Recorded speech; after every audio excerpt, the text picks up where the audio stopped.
আসসালামু আলাইকুম ওরহমতুল্লাহ। সবাই কেমন আছেন?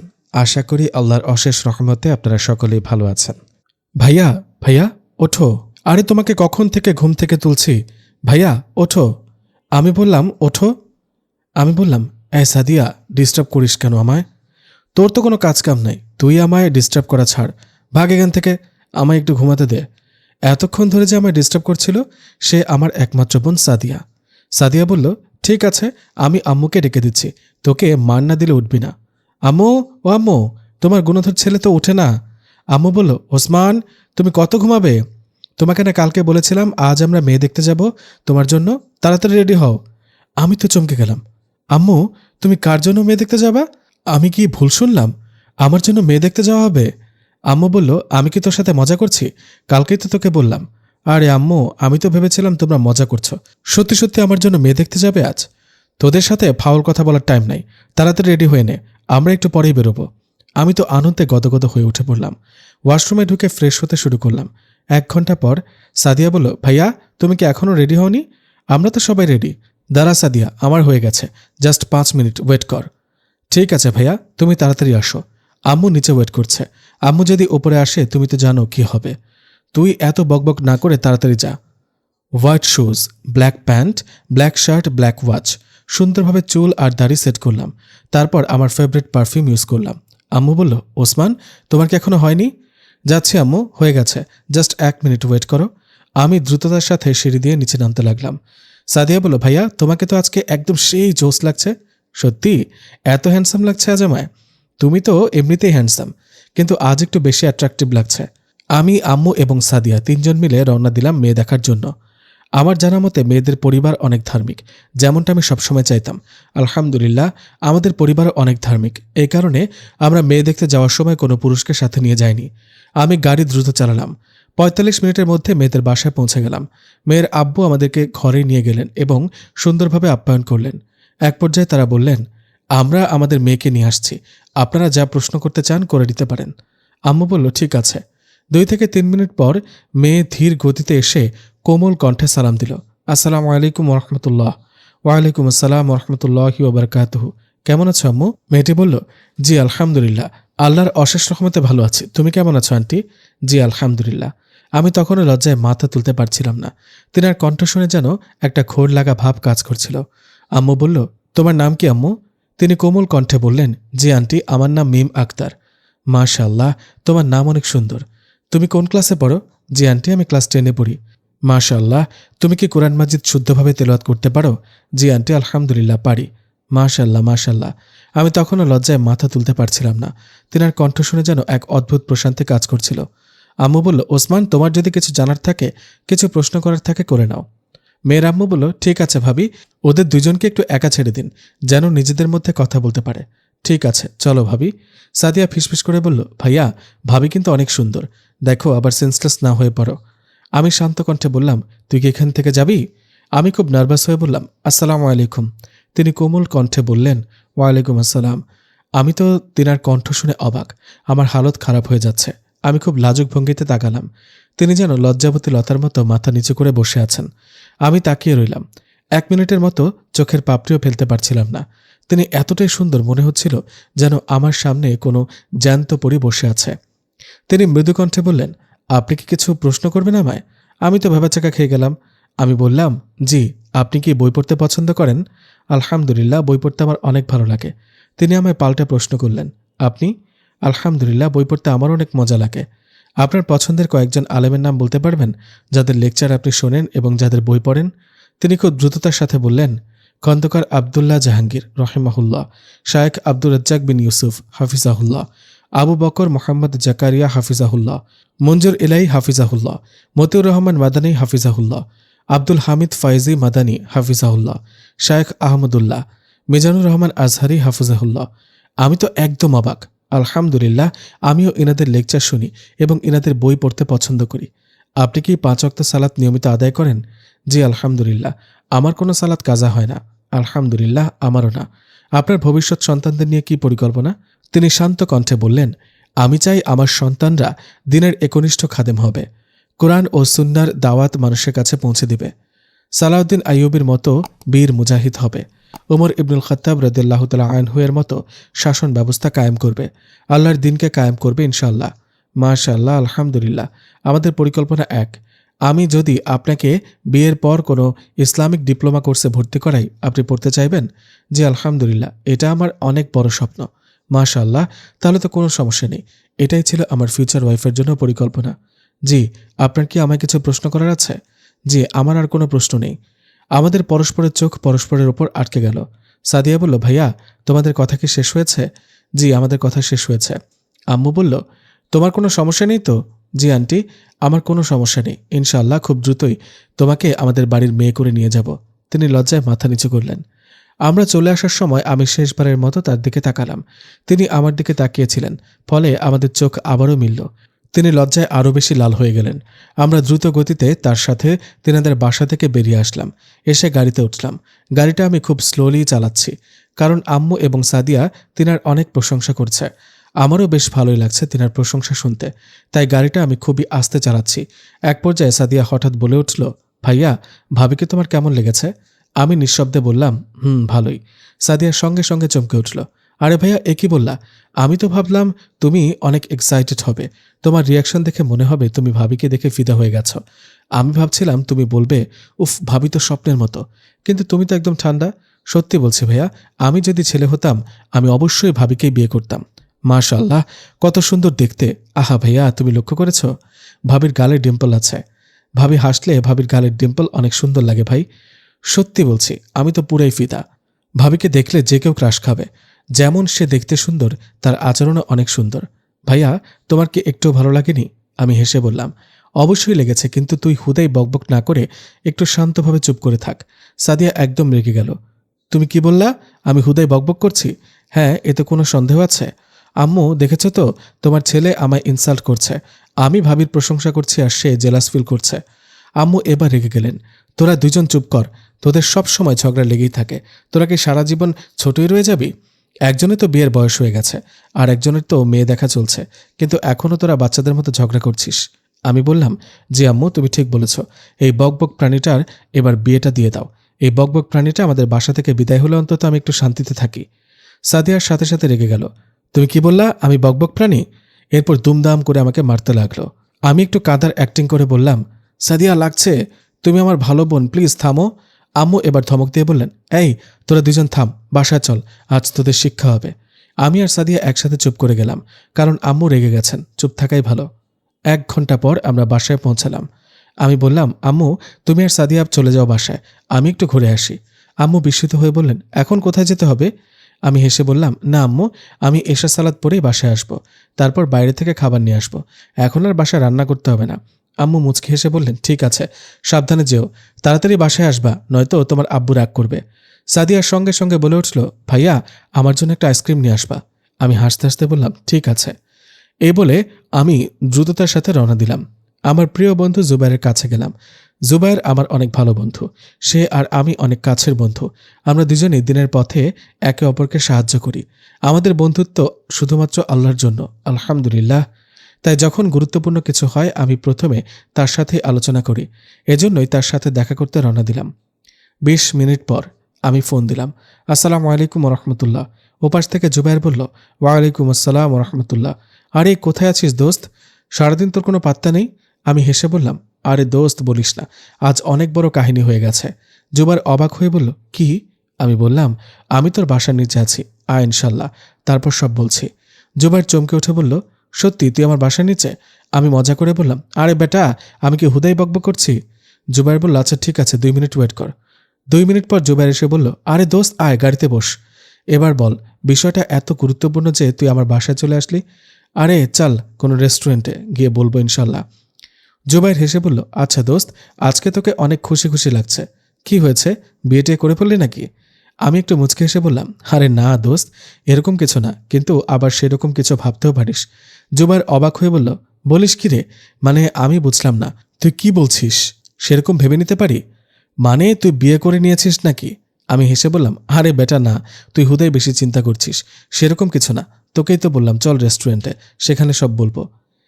এই এশা সালাতের সময় হয়ে গেল। আমরা মসজিদে গিয়ে সালাত আদায় করলাম, তারপর আবার রওনা দিলাম রেস্টুরেন্টের দিকে।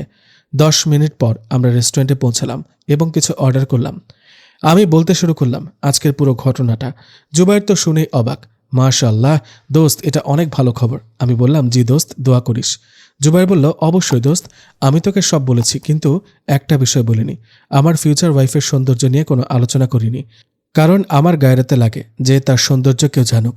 আমি এটাও অপছন্দ করি যে তাকে নিয়ে কেউ কল্পনা করুক। সুতরাং তার সৌন্দর্য বাদ দিয়ে সবকিছু শেয়ার করলাম। জুবায়ের বিবাহিত, তাই সে আমাকে অনেক টিপস দিল। যদি সে ভুল করে তুমি সরি বলবে, আর যদি তুমি ভুল করো তো অবশ্যই তোমাকে সরি বলতে হবে। ধৈর্য ধরতে হবে, একে অপরকে বুঝতে সময় লাগবে। যখন একজন রেগে যাবে অপরজন শান্ত থাকবে। আমি বললাম, জাযাকাল্লাহু খয়রন, এত সুন্দর টিপস দেওয়ার জন্য। হঠাৎ টুংটাং করে জুবায়ের ফোন বাজতে শুরু করলো। বাসা থেকে কল এসেছে। আমি বললাম, দোস্ত তাড়াতাড়ি বাসায় যা, না হলে আজকে তোর খবর আছে। জুবায়ের মুচকি এসে বলল, আর কিছুদিন অপেক্ষা কর, তোর অবস্থাও আমার মতোই হবে।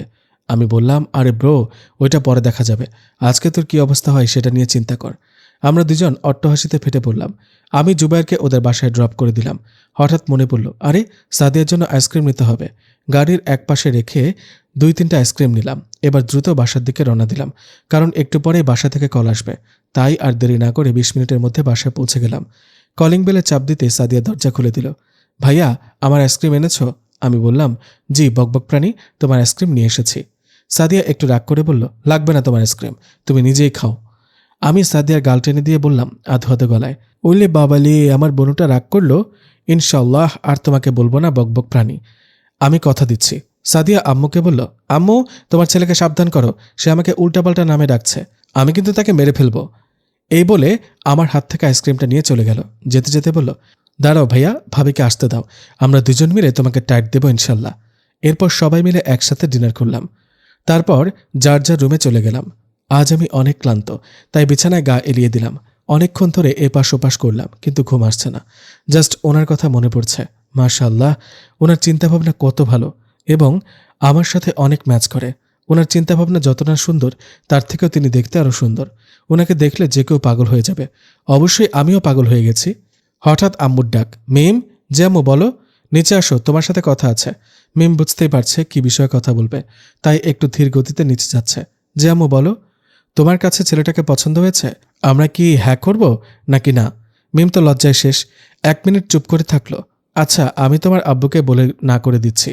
মিম একটু বিরক্ত কণ্ঠে বলল, আম্মু, আমি কখন না করতে বললাম? আম্মু মৃদু হেসে বলল, আচ্ছা, তুমি তো হ্যাঁও বলনি। আম্মু একটু মজা করতে পছন্দ করে, তাই মিমের সাথে মজা করছিলাম। আম্মু বললেন, তার মানে আমার আম্মুর পছন্দ হয়েছে ছেলেটাকে? মিম তো লজ্জায় পাচ্ছিল। আম্মু বললেন, থাক, লজ্জায় তো লাল নীল হতে হবে না। মিম দুষ্ট কণ্ঠে বলল, আচ্ছা আম্মু, তোমায় আব্বু যখন দেখতে গিয়েছিল তোমার অবস্থা কেমন ছিল? এইবার আম্মুও লজ্জা পেল। মিম এটা থেকে দুষ্টুমি করে বলল, ওলে বাবা লে, আম্মু তুমিও তো এখন লজ্জা পাচ্ছ, তাকে লজ্জা পেতে হবে না। এই বলে মিস হাসিনার গাল টেনে দৌড়ে চলে গেল। রুমে গিয়ে বুকসেলফ থেকে প্রিয় ডায়েরিটা নিল। ধূপ করে বিছানায় ঢলে পড়ল। কিছুক্ষণ ধরে চোখ বন্ধ করে শুয়ে আছে। প্রিয় শায়েখের কথা ভাবছে। বিয়ের পর আমি আমার হাজব্যান্ডকে ভালোবেসে শায়েখ বলে ডাকব। মিম চোখ খুলে ডায়েরিটা হাতে নিল। লিখতে শুরু করল, প্রিয় ডায়েরি, হে প্রিয় শায়েখ, আজ প্রথমবার আমায় কোনো নন মাহারাম দেখল, সেও আবার আপনি। আমি আপনাকে মাহারাম হিসেবে পেতে চাই। জানি না আল্লাহ কি করবেন, কিন্তু জানি না কেন একটা অজানা ভালোবাসা কাজ করছে আপনার প্রতি। এরকম অনুভূতি আমার কখনো কাজ করেনি। জানি না কেন বারবার আপনাকে দেখতে ইচ্ছে করছে। চোখ বন্ধ করলে শুধু আপনাকেই দেখতে পাচ্ছি। আপনার ওই গাল ভর্তি দাড়ির মুচকি হাসি, উফ, আমি তো পুরাই ফিদা। আর আপনার ওই চোখ, উফ, পাগল করে দেওয়ার মতো। শায়ক, আপনিও কিন্তু লজ্জা পাচ্ছিলেন। ছেলে মানুষ এত লজ্জা পায়, আমি এই প্রথম দেখলাম। কিন্তু সত্যি বলছি, আমি আপনার উপর ক্রাশ খেয়েছি শায়েক।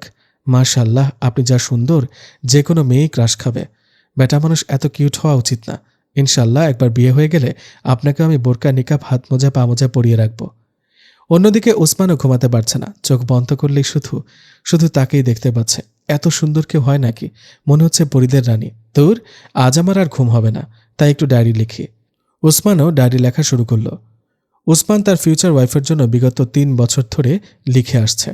আজও তার ব্যতিক্রম হলো না, কারণ এতদিন আলিয়াকে না দেখেই লিখেছিল, কিন্তু এখন তো আলিয়াকে দেখে ফেলেছে, তাই আর দেরি না করে লিখতে শুরু করল।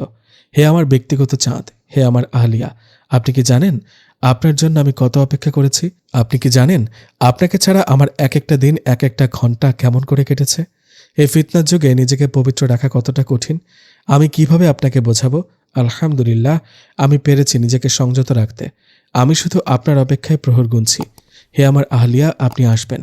আপনার আগমনে আমার অন্তর ছড়িয়ে পড়বে এক শুভ্রতম ভালোবাসা, যার আশায় আমার চক্ষু শীতল হবে, যার প্রতিটা কাজ আমায় মুগ্ধ করবে, যার সঙ্গে পূর্ণতা পাবে আমার অর্ধেক দিন। কেটে যাবে একাকিত্বের প্রহর, যা রূপে নয় বরং চরিত্রের মায়ায় আমাকে আকৃষ্ট করবে, যার এক একটা কথা ও কাজ আমার দিনের অনুপ্রেরণা হবে। সে যখনই আসুক আসুক রবের সন্তুষ্ট নিয়ে, সুন্নার শুভ্র চাদর জড়িয়ে, পরিপূর্ণ তাকুয়া নিয়ে আসুক আমার জীবনে। থাকুক কিছু অপেক্ষা, তবুও সে আসুক রহমতের বৃষ্টি হয়ে, যাকে পাওয়াটা হবে রহমত আর ছোঁয়াটা হবে সুন্নাহ। কে যেন ঠকঠক করে মিমের রুমের দরজায় আঘাত করছে। মিম ডায়েরি লিখতে লিখতে কখন যে টেবিলের ওপর মাথা দিয়ে ঘুমিয়ে পড়েছিল। ঠকঠক শব্দ হচ্ছে। দরজার আওয়াজ শুনে সে পিটপিট করে চোখ খুলল। মিম, ফজরের আজান হয়ে গেছে, ওয়াক্ত শেষের পথে, তাড়াতাড়ি ওঠো। জি আম্মু, উঠছি। অজু করে তাড়াতাড়ি সালাত আদায় করো। জি আম্মু, ঠিক আছে। সালাত আদায় করে নিচে আসবে, তোমার আব্বু আর ভাইয়া আছে, কিছু গুরুত্বপূর্ণ কথা বলবে। হাসিনা দ্রুত নিচে চলে গেলেন। সেখানে আবদুল্লাহ সাহেব খবরের কাগজ পড়ছিলেন। তোমার মেয়ে কি এখনো ওঠেনি? তোমার আদরের মেয়ে এখনো ওঠেনি, ডেকে ডেকে আমি পেরেশান। ও আচ্ছা, তাকে নিচে আসতে বলেছ? জি বলেছি। আয়মান কোথায় গেল? সে তার রুমে গেছে আব্বু। আবদুল্লাহ এবার খবরের কাগজ রেখে ধীর কণ্ঠে বললেন, তোমার মেয়েকে জিজ্ঞাসা করেছিলে সে কি ছেলেটাকে পছন্দ করেছে? জি, জিজ্ঞাসা করেছিলাম। হ্যাঁ বলেছে। মাশাআল্লাহ, আমি জানতাম এত ভালো ছেলে, এত ভালো পরিবার, অবশ্যই আমার মামনি পছন্দ করবে। কিন্তু তোমার মেয়ে তো লজ্জায় লাল নীল হচ্ছিল। আমি তো হাসতে হাসতে শেষ। তোমাকে যখন প্রথম দেখতে গিয়েছিলাম তুমিও তো ঠিক এরকমই লাল নীল হয়ে যাচ্ছিলে। আরে তুমি থামো তো, পুরাতন কথা বলে আমার লজ্জা দিচ্ছ। আব্বু, ওসমান ভাইয়ের বাসা থেকে কল আসছিল। ওরা বলছে আজ ওনাদের বাসায় যেতে হবে। তুমি কি বললে? বলেছি আব্বুর সাথে কথা বলে জানাবো। ঠিক আছে, আসরের সালাতের পর রওনা দিব। এদিকে মিম ধীর গতিতে নিচে আসছিল। তার মনে যেন এক অজানা ভালো লাগার অনুভূতি কাজ করছিল। আবার দেখা হবে তার প্রিয় শায়েকের সাথে। আসসালামু আলাইকুম আম্মু, কি গুরুত্বপূর্ণ কথা বলছিলে? ওয়ালাইকুম আসসালাম মামুনি, এখানে বসো। তুমি এখনো ছোট, আমরা চাই না তুমি কোনো গুনাহের পথে জড়াও, তাই তোমার বিয়ের সিদ্ধান্ত দ্রুত নিয়েছি। তুমি রাজি? মিম শান্ত কণ্ঠে বলল, জি আব্বু, আমার কোনো সমস্যা নেই। আবদুল্লাহ তার মেয়ের মাথায় স্নেহমাখা হাত বুলিয়ে দিলেন। আলহামদুলিল্লাহ, আমি জানতাম আমার মামুনি অবশ্যই রাজি হবে। ঠিক আছে আম্মু, আজ আমরা ওদের বাসায় যাব, তুমি রেডি থেকো। আসরের সালাতের পর বের হবো ইনশাল্লাহ। জাযাকাল্লাহু খায়রান আন্টি। আমি ফোন দিলাম। আসসালামু আলাইকুম রহমতুল্লাহ। ওপাশ থেকে জুবাইর বলল, ওয়ালাইকুম আসসালাম রহমতুল্লাহ। আরে কোথায় যাচ্ছিস দোস্ত? সারাদিন তোর কোনো পাত্তা নেই। আমি হেসে বললাম, আরে দোস্ত বলিস না, আজ অনেক বড় কাহিনী হয়ে গেছে। জুবাইর অবাক হয়ে বলল, কি? আমি বললাম, আমি তোর বাসার নিচে আছি, আয় ইনশাল্লাহ, তারপর সব বলছি। জুবাইর চমকে উঠে বলল, সত্যি তুই আমার বাসার নিচে? আমি মজা করে বললাম, আরে বেটা, আমি কি হুদাই বকবক করছি? আচ্ছা ঠিক আছে, 2 মিনিট ওয়েট কর। 2 মিনিট পর জুবাইর এসে বলল, আরে দোস্ত আয়, গাড়িতে বস। এবার বল, বিষয়টা এত গুরুত্বপূর্ণ যে তুই আমার বাসায় চলে আসলি। আরে চল, কোনো রেস্টুরেন্টে গিয়ে বলবো ইনশাল্লাহ। জুবাইর হেসে বলল, আচ্ছা দোস্ত, আজকে তোকে খুশি খুশি লাগছে অনেক। কি হয়েছে, বিয়েটা করে ফেলে নাকি? আমি একটু মুচকি হেসে বললাম, আরে না দোস্ত, এরকম কিছু না, কিন্তু আবার সেরকম কিছু ভাবতেও পারিস। জুবাইর অবাক হয়ে বলল, বলিস কি রে? মানে আমি বুঝলাম না, তুই কি বলছিস? সেরকম ভেবে নিতে পারি মানে তুই বিয়ে করে নিয়েছিস নাকি? আমি হেসে বললাম, আরে বেটা না, তুই হুদাই বেশি চিন্তা করছিস, সেরকম কিছু না। তোকেই তো বললাম চল রেস্টুরেন্টে, সেখানে সব বলবো। এই সময় এশা সালাতের সময় হয়ে গেল। আমরা মসজিদে গিয়ে সালাত আদায় করলাম, তারপর আবার রওনা দিলাম রেস্টুরেন্টের দিকে। 10 মিনিট পর আমরা রেস্টুরেন্টে পৌঁছালাম এবং কিছু অর্ডার করলাম।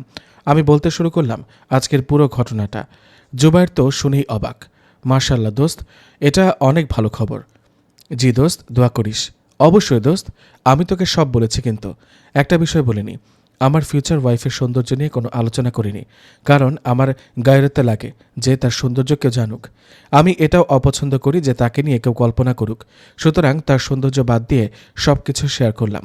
জুবাইর বিবাহিত, তাই সে আমাকে অনেক টিপস দিল। যদি সে ভুল করে তুমি সরি বলবে, আর যদি তুমি ভুল করো তো অবশ্যই তোমাকে সরি বলতে হবে। ধৈর্য ধরতে হবে, একে অপরকে বুঝতে সময় লাগবে। যখন একজন রেগে যাবে অপরজন শান্ত থাকবে। আমি বললাম, জাযাকাল্লাহু খায়রান ভাই, এত সুন্দর টিপস দেওয়ার জন্য। হঠাৎ টুংটাং করে জুবাইরের ফোন বাজতে শুরু করলো। বাসা থেকে কল এসেছে। আমি বললাম, দোস্ত তাড়াতাড়ি বাসায় যা, না হলে আজকে তোর খবর আছে। জুবাইর মুচকে এসে বলল, আর কিছুদিন অপেক্ষা কর, তোর অবস্থা আমার মতোই হবে। আমি বললাম, আরে ব্রো, ওইটা পরে দেখা যাবে, আজকে তোর কি অবস্থা হয় সেটা চিন্তা কর। আমরা দুজনেই অট্ট হাসিতে ফেটে পড়লাম। আমি জুবাইরকে ওদের বাসায় ড্রপ করে দিলাম। হঠাৎ মনে পড়ল, আরে সাদিয়ার জন্য আইসক্রিম নিতে হবে। গাড়ি একপাশে রেখে 2-3টা আইসক্রিম নিলাম। এবার দ্রুত বাসার দিকে রওনা দিলাম, কারণ একটু পরেই বাসা থেকে কল আসবে। তাই দেরি না করে 20 মিনিটের মধ্যে বাসায় পৌঁছে গেলাম। কলিং বেলের চাপ দিতেই সাদিয়া দরজা খুলে দিল। ভাইয়া, আমার আইসক্রিম এনেছ? আমি বললাম, জি বকবক প্রাণী, তোমার আইসক্রিম নিয়ে এসেছি। সাদিয়া একটু রাগ করে বলল, লাগবে না তোর আইসক্রিম, তুমি নিজেই খেয়ে নাও। আমি সাদিয়ার গাল টেনে দিয়ে আধো আধো গলায় বললাম, হুলে বাবালে, আমার বোনটা রাগ করলো। ইনশাল্লাহ আর তোমাকে বলবো না বকবক প্রাণী, আমি কথা দিচ্ছি। সাদিয়া আম্মুকে বলল, আম্মু তোমার ছেলেকে সাবধান করো, সে আমাকে উল্টাপাল্টা নামে ডাকছে, আমি কিন্তু তাকে হত্যা করে দিব। এই বলে আমার হাত থেকে আইসক্রিমটা নিয়ে চলে গেল। যেতে যেতে বলল, দাঁড়াও ভাইয়া, ভাবিকে আসতে দাও, আমরা দুজন মিলে তোমাকে টাইট দেবো ইনশাল্লাহ। এরপর সবাই মিলে একসাথে ডিনার করলাম। তারপর যার যার রুমে চলে গেলাম। আজ আমি অনেক ক্লান্ত, তাই বিছানায় গা এলিয়ে দিলাম। অনেকক্ষণ ধরে এপাশ ওপাশ করলাম, কিন্তু ঘুম আসছে না। জাস্ট ওনার কথা মনে পড়ছে। মাশাআল্লাহ, ওনার চিন্তাভাবনা কত ভালো এবং আমার সাথে অনেক ম্যাচ করে। ওনার চিন্তাভাবনা যত না সুন্দর, তার থেকেও তিনি দেখতে আরও সুন্দর। ওনাকে দেখলে যে কেউ পাগল হয়ে যাবে।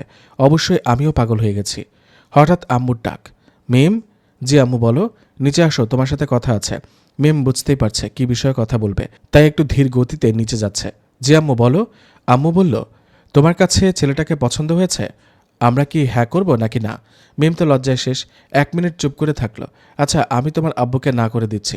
মিম একটু বিরক্ত হয়ে বলল, আম্মু আমি কখন না করতে বললাম? আম্মু মৃদু হেসে বলল, আচ্ছা তুমি তো হ্যাঁও বলনি। আম্মু একটু মজা করতেই পছন্দ করে, তাই মিমের সাথে মজা করছিল। এদিকে এ কথা শেষে সবাই যে যার রুমে চলে গেল। মিম তো খুশিতে গদগদ, কারণ সে তার প্রিয় শায়েখকে আবার দেখতে পাবে। একটু নার্ভাস লাগছে, কিন্তু আবার মনে মনে অনেক ভালো লাগাও ফিল হচ্ছে, কারণ সে তার প্রিয় শায়েখের সেই গাল ভর্তি দাড়ি আর মুচকি হাসিটা আবার দেখতে পাবে। এই ভেবে ভেবে অস্থির, কিন্তু সময় যেন কাটতেই চাইছে না। আসরের সালাতের ওয়াক্ত যেন আসছেই না। জোহরের সালাত শেষ করে সবাই প্রস্তুতি নিতে লাগলো। মিম বলল, জি আম্মু তুমি রেডি হয়ে নাও, ইনশাল্লাহ আমরা আসরের সালাতের পর রওনা দেব। আমি ইনশাল্লাহ সময় মতো রেডি হয়ে নেব। ঠিক আছে। এ বলে হাসিনা আয়মানের রুমে গেল।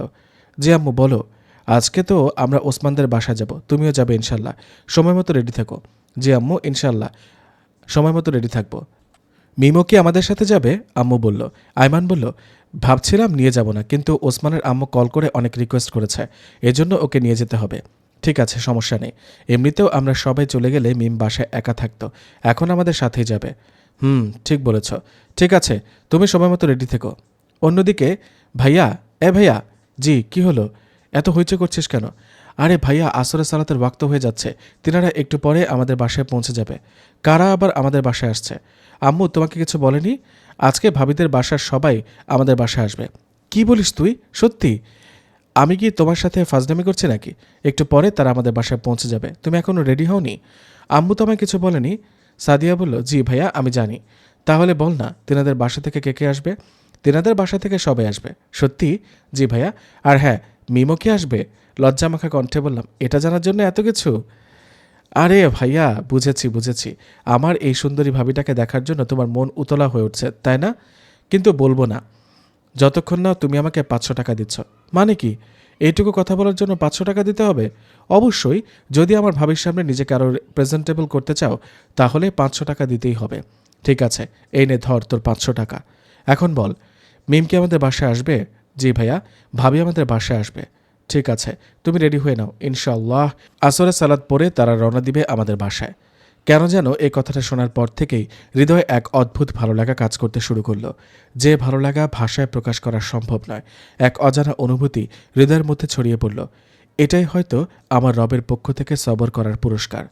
এদিকে আম্মু বলল, মিম তুমি কি রেডি হয়ে গেছো? জি আম্মু, জাস্ট হয়ে গেছে, আমি যাচ্ছি নিচে। ঠিক আছে, তাড়াতাড়ি আসো, আমরা সবাই রেডি। মিম দ্রুত নিচে নেমে এলো। হাসিনা বলল, তোমার মেয়ে কি এখনও রেডি হয়নি? জি, সে আসছে, একটু সময় লাগবে। ঠিক আছে, আমি গাড়িতে যেয়ে বসছি, তোমরা তাড়াতাড়ি আসো। গাড়ি পার্কিং থেকে বের করে রাস্তায় উঠল। কিছুক্ষণের মধ্যে মিম, আয়মান এবং তাদের আম্মু সবাই চলে এলো। মিম পুরোপুরি পর্দা করেছে, যেখানে তার চোখ দুটো দেখা যাচ্ছে না।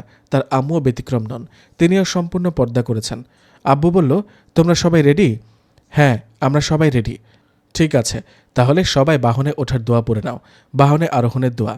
বিসমিল্লাহি আলহামদুলিল্লাহি সুবহানাল্লাযী সাখখারা লানা হাযা ওয়া মা কুন্না লাহু মুকরিনিন ওয়া ইন্না ইলা রাব্বিনা লামুনকালিবুন। আলহামদুলিল্লাহ আলহামদুলিল্লাহ আলহামদুলিল্লাহ। আল্লাহু আকবার আল্লাহু আকবার আল্লাহু আকবার। সুবহানাকাল্লাহুম্মা ইন্নী যালামতু নাফসি ফাগফির লি ফাইন্নাহু লা ইয়াগফিরুয যুনুবা ইল্লা আনতা। আবু দাউদ শরীফের হাদিস নাম্বার 2602। তোমাদের সবার দোয়া পড়া শেষ হয়েছে? জি আব্বু, আমাদের সবার দোয়া পড়া শেষ হয়েছে। এখন আপনি গাড়ি স্টার্ট করুন। এ বলে আবদুল্লাহ গাড়ি স্টার্ট করলো এবং খুব দ্রুততার সাথে গাড়ি চালাতে লাগলো। 40 থেকে 50 মিনিটের মধ্যে ওসমানদের বাসায় পৌঁছে গেল। ওসমানের আব্বু আরজু মিয়া মেইন গেট পর্যন্ত এগিয়ে এলেন তাদেরকে রিসিভ করার জন্য। আবদুল্লাহ গাড়িটা পার্কিং লটে রেখে দিলেন আর ওসমানের আব্বু হাসি মুখে সালাম বিনিময় করে সবাইকে বাসার ভেতরে নিয়ে গেলেন। সেখানে তাদেরকে উত্তম রূপে আপ্যায়ন করা হলো। মিমকে নিয়ে তো সাদিয়া পুরো বাসা ঘুরিয়ে দেখাচ্ছে। মিমকে দেখে তো মিস হাসিনা আম্মু বলে বুকে জড়িয়ে নিলেন, অনেক আদর করলেন। হাসিনা বললেন, আম্মু তুমি অনেক ক্লান্ত হয়ে গেছো জার্নি করে, তুমি সাদিয়ার রুমে গিয়ে একটু ফ্রেশ হয়ে নাও। ঠিক আছে আম্মু, আমি ভাবিকে নিয়ে যাচ্ছি। কিন্তু মিমের চোখ অবিরত তার প্রিয় শায়েককে খুঁজতে ব্যস্ত, কিন্তু কোথাও পাচ্ছে না। তার অস্থির চোখ দুটো তার প্রিয় শায়েককে খুঁজে ফিরছে। সাদিয়া বলল, ভাবি কি ভাবছো, চলো। জি আপু চলো। এ বলে সাদিয়া আর মিম সাদিয়া রুমে চলে গেল। মিম ফ্রেশ হয়ে নিল। সাদিয়া একটু গলা খাঁকারি দিয়ে, ভাবি তোমায় একটা কথা বলি। জি আপু বলো। তুমি এত কিউট কেন? এক্কেবারে লজ্জায় লাল হয়ে গেল মিম। সাদিয়া বলল, আচ্ছা ভাবি তুমি এত লজ্জা পাও কেন? না মানে, ও ঠিক আছে আমি বুঝেছি। সাদিয়া মজা করে বলেছে, আমি যদি ছেলে হতাম তাহলে আমি তোমাকে বিয়ে করতাম। আপু সত্যি বলছি, এমন কিউট পরীর মতো সুন্দরী মেয়েকে আমি তো নিশ্চিত বিয়ে করতাম। মিমের তো লজ্জায় কান গরম হয়ে যাচ্ছে।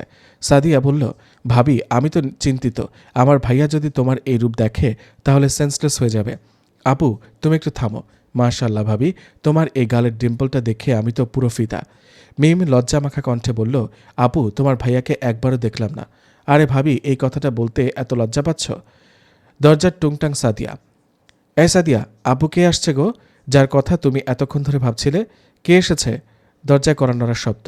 ওসমান বলল, আসসালামু আলাইকুম। তোমার রুম খুলতে এত সময় লাগে? আমি কখন থেকে ডাকছি। ভাইয়া এত হাঁকাহাঁকি কেন? বলো কি হয়েছে?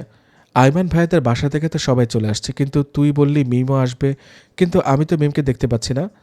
ভাইয়া একটু আস্তে কথা বলো, ভাবি আমার রুমে আছে। বিস্মিত হয়ে ওসমান বলল, মানে? আগে তো আমার রুমের ভেতরে আসো, তারপর না দেখতে পাবে। আচ্ছা ভাইয়া বুঝেছি, তুমি লজ্জা পাচ্ছ। মেম সব শুনে মুচকি মুচকি হাসছে। সে ভাবছে তার প্রিয় শায়েক এত লজ্জা পায়, এটা তো ভাবাই যায় না। ব্যাটা মানুষ এত লজ্জা পায় কেমনে? আমি নিচে গেলাম, দ্রুত গতিতে নিচে চলে গেল। ভাইয়া ভাবি তোকে খুঁজছিল। মেম বলল, তাকে আবার বলতে গেলে কেন আপু? আমি কি ভুল কিছু বললাম? জি না আপু, তুমি ভুল কিছু বলনি, বাট আমার তো শরম করে। দুই হাতে গাল টেনে বলল সাদিয়া আধো আধো গলায়, ওলে বাবা লে, আমার ভাবি ছলম কলে। আপু তুমি আমায় এত লজ্জা দিচ্ছ কেন? চলো ভাবি তোমাকে আমাদের পুরো বাসাটা ঘুরিয়ে দেখাই। গার্ডেনে এসে বলল মিম। মাশাআল্লাহ, এত সুন্দর ফুলের গার্ডেন। ভাবি ভাইয়া কিন্তু কাঠগোলাপ ফুলটা সবচেয়ে বেশি পছন্দ করে। মিম মনে মনে বলল, আলহামদুলিল্লাহ, আমিও কাঠগোলাপ সবচেয়ে বেশি পছন্দ করি। আপু এই দোলনাটা কার? এই দোলনাটা আমার। আব্বুকে অনেক রিকোয়েস্ট করেছিলাম, আব্বু এনে দেয়নি, ভাইয়া এনে দিয়েছিল এবং এখানে সেট আপ করে দিয়েছে। এখন আর ভালো লাগে না, তাই আর দোলনায় দোলা হয় না। আপু আমি একটু দুলবো, আমি ভাইয়াকে ডেকে দিচ্ছি, সে তোমাকে দোলাবে। না না আপু, আচ্ছা আচ্ছা আমি দোলাচ্ছি। দুজনে আনন্দে হেসে উঠল। আম্মু বলল, সাদিয়া মিম কোথায়? আম্মু ভাবি আমার সাথে আছে। মিম তুমি তো পানি ছাড়ার কিচ্ছু খাওনি, তোমার জন্য সাদিয়ার ঘরে নাস্তা এনে দিয়েছি, তোমরা দুজন নাস্তা করে নাও। ঠিক আছে আন্টি। বিয়ের আলোচনা। আরজু সাহেব বলল, ভাই আমরা চাইছি বিয়েটা খুব তাড়াতাড়ি সম্পন্ন করতে, আপনাদের কোনো আপত্তি আছে? আরে না ভাই, আমাদের কোনো আপত্তি নেই, আমরাও চাই বিয়েটা তাড়াতাড়ি হোক ইনশাআল্লাহ। আরজু সাহেব বলল, আলহামদুলিল্লাহ, তাহলে তো কোনো সমস্যাই নেই, আমরা এই মাসের 28 তারিখে বিবাহটা সম্পন্ন করিয়ে দেব ইনশাআল্লাহ। আপনি কি বলেন ভাইয়া? আবদুল্লাহ সাহেব বলল, জি ভাই কোনো সমস্যা নেই, তবে হাতে মাত্র 2 সপ্তাহ থাকবে, এত কিছু ম্যানেজ করা কঠিন হবে। আরে ভাই আপনি এত টেনশন করছেন কেন? ইনশাআল্লাহ আপনাদের কোনো সমস্যার সম্মুখীন হতে দেব না, আমরা আশাবাদী। ঠিক আছে ভাই, তাহলে এই ডেট ফিক্স করা হলো। আবদুল্লাহ সাহেব বলল, জি ভাই। একটা কথা, মেম মামুনির কোনো সমস্যা নেই তো এই বিয়েতে? না ভাই, আমার মেয়ের কোনো সমস্যা নেই মাশাল্লাহ। জানতাম মামুনির কোনো সমস্যা হবে না, তাহলে এই ডেটটাই ফাইনাল। জি ভাই, তাহলে আমরা আজ আসি। আরে কি বলেন ভাই, আমরা ডিনার না করিয়ে ছাড়বো না। আমরা অন্য কোনো দিন আসবো ইনশাল্লাহ, তখন ডিনার করে যাব। আরে না না, এভাবে বললে হয় নাকি? আমরা সব কিছু প্রস্তুত করে রেখেছি, আর আপনি আমাদের মেহমানদারি কবুল করবেন না? ঠিক আছে ইনশাল্লাহ। এখন চলুন ভাই, মাগরিবের আজান হয়ে যাবে। জি ভাই চলুন। মাগরিবের সালাতের পর ওসমান, আয়মান এবং তাদের দুজনের বাবা সবাই একসাথে মাগরিবের সালাত আদায় করতে মসজিদের দিকে রওনা দিলেন, আর বাড়ির মেয়েরা সালাতের প্রস্তুতি নিতে লাগলো। কিছুক্ষণ পর সবাই নামাজ পড়ে বাসায় ফিরে এলো এবং হালকা নাস্তা করে নিল। এই সময় মিম তার প্রিয় শায়েখকে একবারও দেখতে পায়নি, কিন্তু আমি অনেকবার লুকিয়ে লুকিয়ে আমার আহলিয়াকে দেখেছি।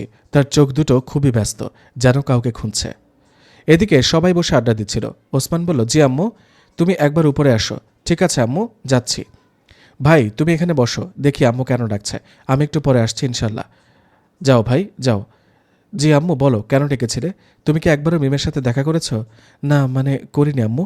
কেন? এমনি। আরে লাগছে তো, কান ধরছো কেন? আমি কি করলাম? আমার মেয়েটা কখন থেকে এসেছে, আর তোর একটুও সময় হয়নি তার সাথে কথা বলার? তুই এত ব্যস্ত, আজ তোকে মেরে ফেলবো। উফ লাগছে আম্মু, আমি যাচ্ছি এক্ষুনি। তাড়াতাড়ি যা। যাচ্ছি আম্মু, কানটা ছেড়ে দাও। তাড়াতাড়ি যা। ওসমান দ্রুত বেরিয়ে গেল। ওসমান গিয়ে সাদিয়ার রুমের দরজায় টুকটাক করে আওয়াজ করল। সাদিয়া বলল, ভাইয়া বল। না মানে মিম এখানে আছে? জি, আম্মু আমাকে পাঠিয়েছেন ওনার সাথে কথা বলার জন্য। ভাবি ভেতরে আছে? তুমি কোথায় যাচ্ছ? সাদিয়া বলল, আমি একটু নিচে যাচ্ছি পানি আনতে। ভাবি তো পানি আনতে বলেছে। ঠিক আছে। ওসমান একটু ধীরগতি ও নার্ভাসনেস নিয়ে কাছে গেল। আসসালামু আলাইকুম, কেমন আছেন আপনি? মিম কোমল কণ্ঠে সালামের উত্তর দিলেন। ওয়ালাইকুম আসসালাম রহমতুল্লাহ। জি আলহামদুলিল্লাহ, আল্লাহর অশেষ রহমতে ভালো আছি। আপনি কেমন আছেন? জি আলহামদুলিল্লাহ, আমিও ভালো আছি। এখন পর্যন্ত লজ্জাতে মাথা তুলতে পারছিলাম না। মিম মনে মনে বলছে, আরে ভাই, বেটা মানুষ এত লজ্জা পায়? আপনি দাঁড়িয়ে না থেকে একটু বসুন। জি আমি বসছি। আধো আধো গলায় বললাম, আপনাকে কি সাদিয়া আমাদের পুরো বাসাটা ঘুরিয়ে দেখিয়েছে? জি, আপু আমায় পুরো বাসাটা ঘুরিয়ে দেখিয়েছে। আচ্ছা, আমাদের বাসাটা আপনার কেমন লাগলো? আলহামদুলিল্লাহ, মাশাআল্লাহ, আপনাদের বাসাটা অনেক সুন্দর, বিশেষ করে গার্ডেনটা মনোমুগ্ধকর। আচ্ছা, আপনাকে কি সাদিয়া আমার রুমে নিয়ে গেছে? জি না। আপনি কি যাবেন আমার রুমে? জি অবশ্যই যাব, আপনি যদি নিয়ে যান। আমি আমার লজ্জা দুর্বৃত্ত করে তার দিকে তাকালাম। মাশাআল্লাহ, যেন একটা নিষ্পাপ গোলাপের পাপড়ির মতো লাগছে তাকে। আমি এত সুন্দর মেয়ে সত্যি কখনো দেখিনি। কিভাবে একটা মানুষ এত সুন্দর হতে পারে? তার চোখ দুটো নিচের দিকে তাকিয়ে আছে, লজ্জাবতী লতার মতো চুপটি করে বসে আছে। তাকে দেখলে আকাশের চাঁদও ঈর্ষা করবে। ঠিক আছে, চলুন আমার রুমের দিকে। জি চলুন। মিম রুমে ঢুকতেই আমি তাকিয়ে রইলাম। পুরো দেয়াল জুড়ে শুধু বই। মিম বলল, মাশাআল্লাহ, আপনার রুমটা আমার অনেক পছন্দ হয়েছে। ওসমান বলল, সত্যি? জি, আমার অনেক পছন্দ হয়েছে। এরকম রুম যে কারোরই পছন্দ হবে। যারা বইপ্রেমিক তাদের জন্য এটা জান্নাতের মতো। মাশাআল্লাহ, এত সুন্দরভাবে সাজিয়ে রেখেছেন আপনি। জি, আমি শুধু বইগুলো পরিপাটি করে সাজিয়ে রেখেছি, বাকি সব আম্মু করেছেন। এখানে বেশিরভাগ ইসলামিক বই আছে।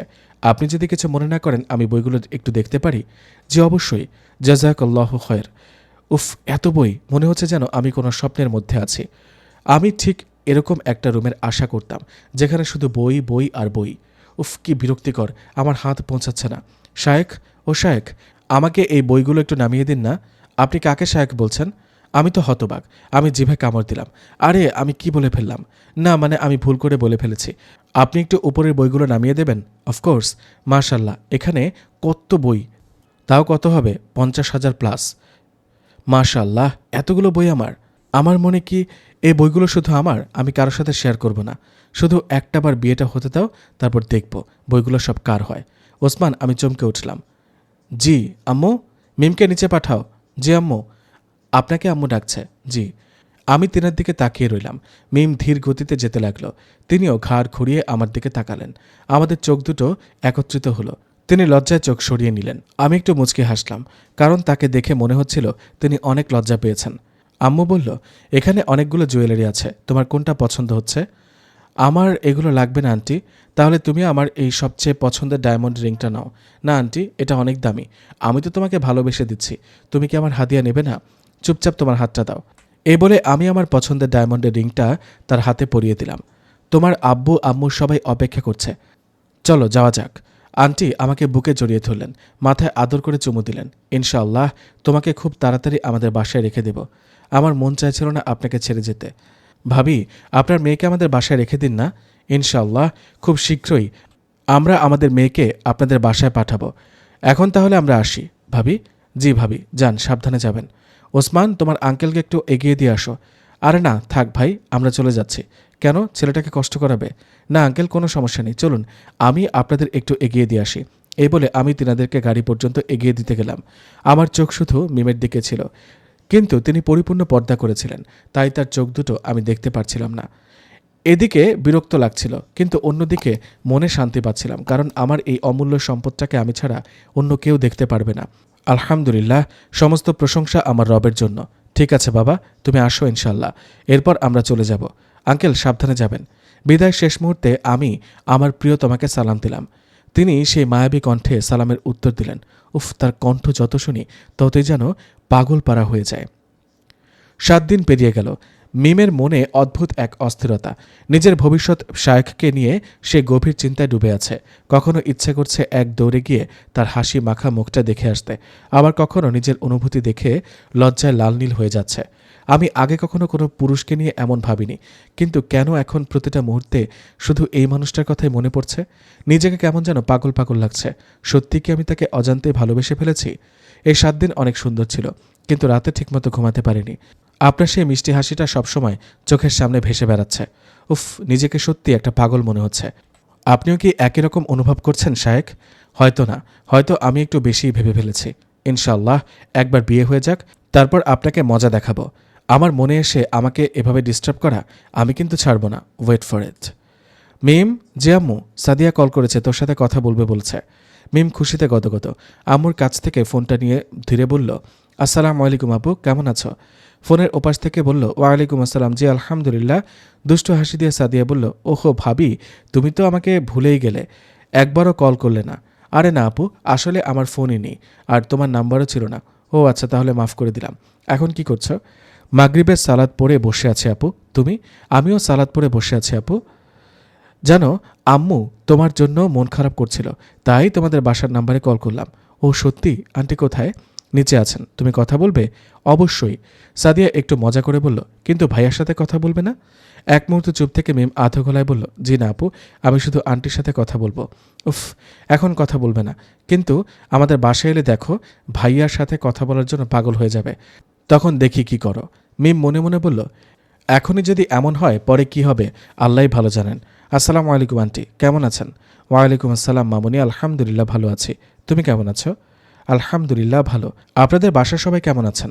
আলহামদুলিল্লাহ সবাই ভালো, কিন্তু আমি একটু খারাপ ছিলাম, তবে এখন তোমার সাথে কথা বলে একদম 100% ভালো হয়ে গেলাম। আন্টি, শুনেছি আপনার মাথা ব্যথা বেশি করে, বড় কোনো ডাক্তার দেখিয়েছেন? হ্যাঁ মামুনি, ওসমান আমায় বড় ডাক্তার দেখিয়েছে এবং নিয়মিত ওষুধ খেতে বলেছে। মাশাআল্লাহ আন্টি, আপনি আমাদের বাসায় একবার আসুন না, আপনাকে দেখতে আমার অনেক ইচ্ছা করছে। ইনশাআল্লাহ, আর তো মাত্র কিছুদিন, এরপর তো তোমাকে আমাদের বাসায় আনব। জি আন্টি, কিন্তু তার আগে যদি একবার আমাদের বাসায় আসতেন আমি খুব খুশি হতাম। ইনশাআল্লাহ মামুনি, তোমার আঙ্কেলের সাথে কথা বলে দেখি।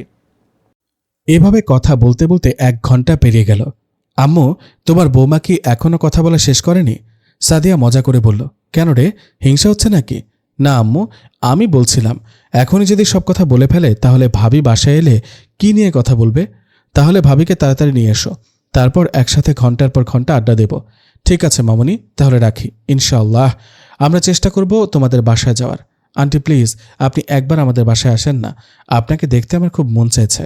আমি আপনাকে খুব মিস করছি। হাসিনা একটু আদুরে কণ্ঠে বলল, ওহো, আমার মামুনি আমাকে মিস করছে, ওলে বাবালে। এরপর দুজনেই অট্টহাসিতে মেতে উঠল। 5 দিন কেটে গেল। দেখতে দেখতে আবারও 5 দিন অতিবাহিত হয়ে গেল, কিন্তু বিয়ের জন্য সে চাকচিক্য, শপিং, হইচই কিচ্ছু হচ্ছে না। কিন্তু কেন? এটা কি অর্থের অভাবে? না, ওসমান একজন মাল্টি মিলিয়নিয়ার, তার অনেকগুলো প্রতিষ্ঠিত ব্যবসা আছে, অ্যামাজন FBA করে, বিভিন্ন দেশে তার ওয়্যারহাউস রয়েছে। দেশগুলোর তালিকা: America, Canada, Dubai, Australia, Saudi Arab, New Zealand. এছাড়াও তার কিছু জনপ্রিয় ব্র্যান্ড রয়েছে: digital fashion, flask cat, shilajit energy drink. প্রতি মাসে মিলিয়ন মিলিয়ন ডলার ইনকাম করে আলহামদুলিল্লাহ। কিন্তু তারপরও ওসমান এবং তার পরিবার চায় বিয়েটা হোক একদম সাদাসিধে, সুন্নত মোতাবেক। কেন? কারণ রাসূল সাল্লাল্লাহু আলাইহি ওয়াসাল্লাম বলেছেন, সবচেয়ে বেশি বরকতময় বিয়ে হলো যে বিয়েতে খরচ কম। সুনানে ইবনে মাজাহ হাদিস নাম্বার 1905। বরকতময় জীবন শুরু করতে হলে শুরুটাই তো সুন্নত মোতাবেক হওয়া উচিত, তাই না? সেই কাঙ্ক্ষিত সোনালী মুহূর্ত। অবশেষে সে মাহেন্দ্রক্ষণ এসে গেল, যে মুহূর্তের জন্য দুটি হৃদয় পিপাসিত ছিল। শত বাধা অতিক্রম করে একে অপরের অর্ধেক দিন পূর্ণ করতে এগিয়ে এলো দুটি আত্মা। এই পথ চলা শুরু হবে দুনিয়ায়, কিন্তু শেষ হবে জান্নাতে। একসঙ্গে চলার প্রতিজ্ঞা। যারা একে অপরকে ভালোবাসবে শুধুমাত্র আল্লাহর সন্তুষ্টির জন্য, যারা একে অপরের ভুল ক্ষমা করবে শুধুমাত্র আল্লাহর জন্য, যারা এই উম্মাকে এমন প্রজন্মকে উপহার দেবে। ওমর ইবনুল খাত্তাব রাদিয়াল্লাহু তাআলা আনহু এর মতো ন্যায়পরায়ণ শাসক হবে। খালিদ বিন ওয়ালিদ রাদিয়াল্লাহু তাআলা আনহু এর মতো বীর মুজাহিদ হবে। মুসআব ইবনে উমাইর রাদিয়াল্লাহু তাআলা আনহু এর মতো দুনিয়ার সব সম্পদ ত্যাগ করে রাসূল সাল্লাল্লাহু আলাইহি ওয়াসাল্লামের ভালোবাসায় মগ্ন হবে। এটাই সে সম্পর্ক যা শুধু দুনিয়াতে নয়, জান্নাতে চিরস্থায়ী হবে ইনশাআল্লাহ। ভাইয়া, তুমি রেডি? আমরা সবাই রেডি হয়ে গেছি। সাদিয়া, আমার একটু সময় লাগবে, তোমরা নিচে যাও, আমি আসছি। ঠিক আছে ভাই, কিন্তু তাড়াতাড়ি আসো, দেরি হয়ে যাচ্ছে। ওসমানের প্রস্তুতি একদম কমপ্লিট ছিল, তাই আর দেরি নয়। তার পছন্দের black blazer, formal white colour pant, formal leather shoe, হাতে Rolex classic watch, matching black leather belt, সাথে তার প্রিয় সুগন্ধি কোট। একদম পারফেক্ট। আলহামদুলিল্লাহ, আমি পুরোপুরি রেডি। ওসমান আয়নার সামনে দাঁড়িয়ে আছে। আজকের দিন যে বিশেষ সেটা তার চোখে ধরা পড়েছে। ব্ল্যাক ব্লেজারের পারফেক্ট ফিট তার শরীরের গঠনকে আরও ড্যাশিং ড্যাশিং লাগছে, সাথে ফর্মাল হোয়াইট প্যান্ট যা তাকে আরও এলিগেন্ট আর ক্লাসিক একটা লুক দিয়েছে। পায়ের ফর্মাল লেদার শুয়ের টকটকে শাইন তার স্টাইলের রাজকীয়তা বাড়িয়ে তুলেছে। হাতে রোল্যাক্সের ক্লাসিক ওয়াচ যা সময়ের মতোই তার ব্যক্তিত্বের গভীরতাকে ফুটিয়ে তুলেছে। ব্ল্যাক লেদার বেল্ট এবং তার সাথে মিলিয়ে বেছে নেওয়া কোড সুগন্ধি যেন এক রহস্যময় আকর্ষণ ছড়িয়ে দিচ্ছে তার চারপাশে। তার চেহারায় আজ এক অন্যরকম আভা, চোখের গভীরতায় আত্মবিশ্বাস, ঠোঁটে এক রহস্যময় মিষ্টি হাসি। এ যেন এক রাজকুমার যাকে দেখে হৃদয় কেঁপে ওঠে, দৃষ্টি আটকে যায়। তার গাম্ভীর্যের শক্তি, কিন্তু তার হালকা হাসিতে এক অসীম মায়া। সূর্যের নরম আলো তার উপর পড়ে এক রূপকথার আবহ তৈরি করেছে। আজ সে যেন গল্পের সেই রাজা যে তার রানীর জন্য অপেক্ষা করছে। এখন শুধুই অপেক্ষা এক নতুন জীবনের শুরুর। গতরাতে তাহাজ্জুদে অনেক দোয়া করেছি, আল্লাহ যেন আমাকে কল্যাণকর জীবনসঙ্গী দেন। আলহামদুলিল্লাহ, আজ আমার হৃদয় প্রশান্ত। ওসমান, তোমার কি হয়েছে? জি আম্মু, আমি পুরোপুরি রেডি। বাইরের গাড়ি অপেক্ষা করছে। আমাদের বাসা থেকে মাত্র 2টি গাড়ি রওনা দিচ্ছে। আমাদের বরযাত্রী মোট 5 থেকে 6 জন, কারণ আমরা বরযাত্রী নামে বদ যাত্রী নিয়ে যেতে আগ্রহী নই। রাসূলুল্লাহ সাল্লাল্লাহু আলাইহি ওয়াসাল্লাম আমাদের শিক্ষা দিয়েছেন, বিয়েতে অহেতুক খরচ ও লোক দেখানো অপচয় যেন না হয়। তাই আমরা রাসূল সাল্লাল্লাহু আলাইহি ওয়াসাল্লামের সুন্নত মেনে চলছি। আমার প্রিয় বন্ধু জুবায়ের সকাল থেকে আমার পাশে আছে। সে আমাকে অনেক সাহায্য করেছে, এমন কিছু গুরুত্বপূর্ণ টিপস দিয়েছে যা আমি বলতে লজ্জা পাচ্ছি, কিন্তু আমি জানি আমার স্মার্ট অডিয়েন্স ঠিকই বুঝে নিয়েছে। এখন আমরা রওনা দিলাম আমার প্রিয়তমার বাসার দিকে। 40 থেকে 45 মিনিটের পথ, কিন্তু মনে হচ্ছে এই পথ আর শেষ হবে না। আমার হৃদয় এক মুহূর্তের জন্য শান্ত হচ্ছে না। অবশেষে আমরা পৌঁছে গেলাম। আমাদের খুব সুন্দরভাবে রিসিভ করা হলো। আমার ইচ্ছে ছিল আমার বিয়ে যেন মসজিদে হয় এবং আমার বন্ধু জুবায়ের যেন আমার বিয়ে পড়ায়। তাই আমরা মসজিদের দিকে রওনা দিলাম। আজ জুম্মার দিন। আমরা সবাই প্রথমে জুম্মার সালাত আদায় করলাম। তারপর আমার বিয়ের কার্যক্রম শুরু হলো। আমার বন্ধু জুবায়ের অত্যন্ত চমৎকারভাবে বিয়ে পড়ানো শুরু করলো। আলহামদুলিল্লাহ, আমাদের বিয়ে সম্পন্ন হলো। আমার ভাই হামজা মুসল্লিদের মাঝে খেজুর বিতরণ করতে লাগলো। সবাই নব দম্পতির জন্য অনেক দোয়া করলেন। ইমাম সাহেবও বিশেষ দোয়া করলেন। এখন আমার প্রিয়তমাকে নিয়ে যাওয়ার পালা। আমার আহলিয়া সম্পূর্ণ পর্দা করেছে। আলহামদুলিল্লাহ, তার চোখ দুটো দেখা যাচ্ছে না, কিন্তু আমি শুনতে পাচ্ছি তার ফুপিয়ে ফুপিয়ে কান্নার শব্দ। আর আম্মুকে শক্ত করে জড়িয়ে ধরে আছে তার বাবা মিস্টার আবদুল্লাহ কান্না মিশ্রিত কণ্ঠে আমার হাত দুটো ধরে বললেন, বাবা, আলহামদুলিল্লাহ, আমি আল্লাহর উপর পূর্ণ ভরসা করি, কিন্তু আমার মেয়েটা খুব ছোট, একটু বাচ্চামো বেশি করে ফেলে, এখনও পরিপূর্ণ প্রাপ্তবয়স্ক হয়নি, সে আধুনিক দুনিয়ার সাথে বেশ পরিচিত নয়। তুমি যদি ওকে ধৈর্য ধরে বুঝিয়ে নাও, আমি খুব খুশি হব। আমি চেষ্টা করছি ওকে দিনের পথে রাখার, কিন্তু আমার গাফিলতির কারণে কিছু ভুল ভ্রান্তি থেকে যেতে পারে। আল্লাহর জন্য তুমি ওকে ভালোবেসে গড়ে তুলো। ওনার চোখ থেকে টপ টপ করে পানি পড়ছিল। আমি আবেগাপ্লুত হয়ে তার হাত দুটো শক্ত করে ধরলাম। আঙ্কেল, আপনি চিন্তা করবেন না, আল্লাহর উপর ভরসা রেখে বলছি, ইনশাআল্লাহ আমি আপনার মেয়েকে সবসময় সম্মান, ভালোবাসা ও যত্নে রাখব। আপনার মেয়েকে যেমন রাজকন্যার মতো আগলে রেখেছিলেন, আমিও তেমনই রাখব। আমার চোখেও পানি চলে এলো। জানি না কেন আঙ্কেলের কান্না দেখে আমার হৃদয়ে কেঁপে উঠছে। আরজু সাহেব, ভাই এত চিন্তা করছেন কেন? আব্দুল্লাহ ভাই, তোমার মেয়ে মানে আমারও মেয়ে, ইনশাআল্লাহ সে আমার ঘরে আগের মতোই রাজকন্যার মতো থাকবে। এবার আমার প্রিয়তমাকে নিয়ে যাওয়ার পালা। কিন্তু মিম এখনও তার ভাইকে জড়িয়ে ধরে ফুঁপিয়ে ফুঁপিয়ে কান্না করছে। চল পিচ্ছি বোন, এবার তো তোকে যেতে হবে। এই কথা শুনে মিম এবার উচ্চস্বরে কান্না শুরু করলো। কান্না থামা, নয়তো তোর জন্য আমি আর চকলেট কিনে আনবো না। আইমান তার বোন মিমকে সান্ত্বনা দেওয়ার চেষ্টা করছিল। তুই কি চাস এবার আমি কান্না করি? তুই তো জানিস আমি যদি কান্না করি আমায় কত খারাপ দেখতে লাগে। কিন্তু মিম তখনও অবিরত কাঁদছে। আইমান তার হাত ধরে গাড়ির দিকে নিয়ে যেতে লাগলো। আমরা সবাই ছিলাম তার পাশে। হঠাৎ মিম সেন্সলেস হয়ে পড়তে যাচ্ছিল। ঠিক তখনই আমি তাকে ধরে ফেললাম। আমি দ্রুত তাকে কোলে তুলে নিলাম এবং গাড়ির দিকে এগিয়ে গেলাম। ভাই, আপনার বোনটা অতিরিক্ত কান্নার জন্য সেন্সলেস হয়ে পড়েছে, দয়া করে সাবধানে নিয়ে যেও। ভাই, তোমার কাছে একটা অনুরোধ, আমার একমাত্র বোনটাকে একটু মানিয়ে গুছিয়ে নিও। সে একটু জেদি, একটু বাচ্চামো বেশি করে ফেলে। তাকে ধৈর্য ধরে বোঝালে সে সব কথা শুনবে ইনশাল্লাহ। ভাই, তার উপর কঠোরতা অবলম্বন করো না। তুমি তো জানো তার বয়স খুবই অল্প। জি ভাই, ইনশাল্লাহ আমি আশাবাদী তোমার বোন কোনো সমস্যার সম্মুখীন হবে না। আর তোমরা যখন পারো তখনই আমাদের বাসায় আসবে। তোমার বোনের সাথে দেখা করে যাবে, এতে আমাদের কোনো আপত্তি নেই। এই কথা শুনে আইমান হাউমাউ করে কেঁদেই আমায় বুকে জড়িয়ে ধরল। কান্না মিশ্রিত কণ্ঠে বলতে লাগলো, ভাই, আমার বোনকে আমি অতিরিক্ত ভালোবাসি। আমি এটা সহ্য করতে পারবো না যে আমার বোন কষ্টের মধ্যে থাকবে। আমি এটা কখনো মেনে নিতে পারবো না। আমার একমাত্র আদরের বোন, যার জন্য আমি আব্বুর কাছে, আম্মুর কাছে, সবার কাছে বকা খেয়েছি, মার খেয়েছি, কিন্তু আমার বোনকে আগলে রেখেছি। আজ আমার বোনকে, আমার হৃদয়ের টুকরোটাকে, আমার সবচেয়ে মূল্যবান সম্পদকে তোমার হাতে তুলে দিলাম। ভাই, তুমি এর যত্ন নিও। আমি আশাবাদী তুমি আমার বোনের যত্ন নেবে, যেভাবে আমি প্রত্যাশা করছি।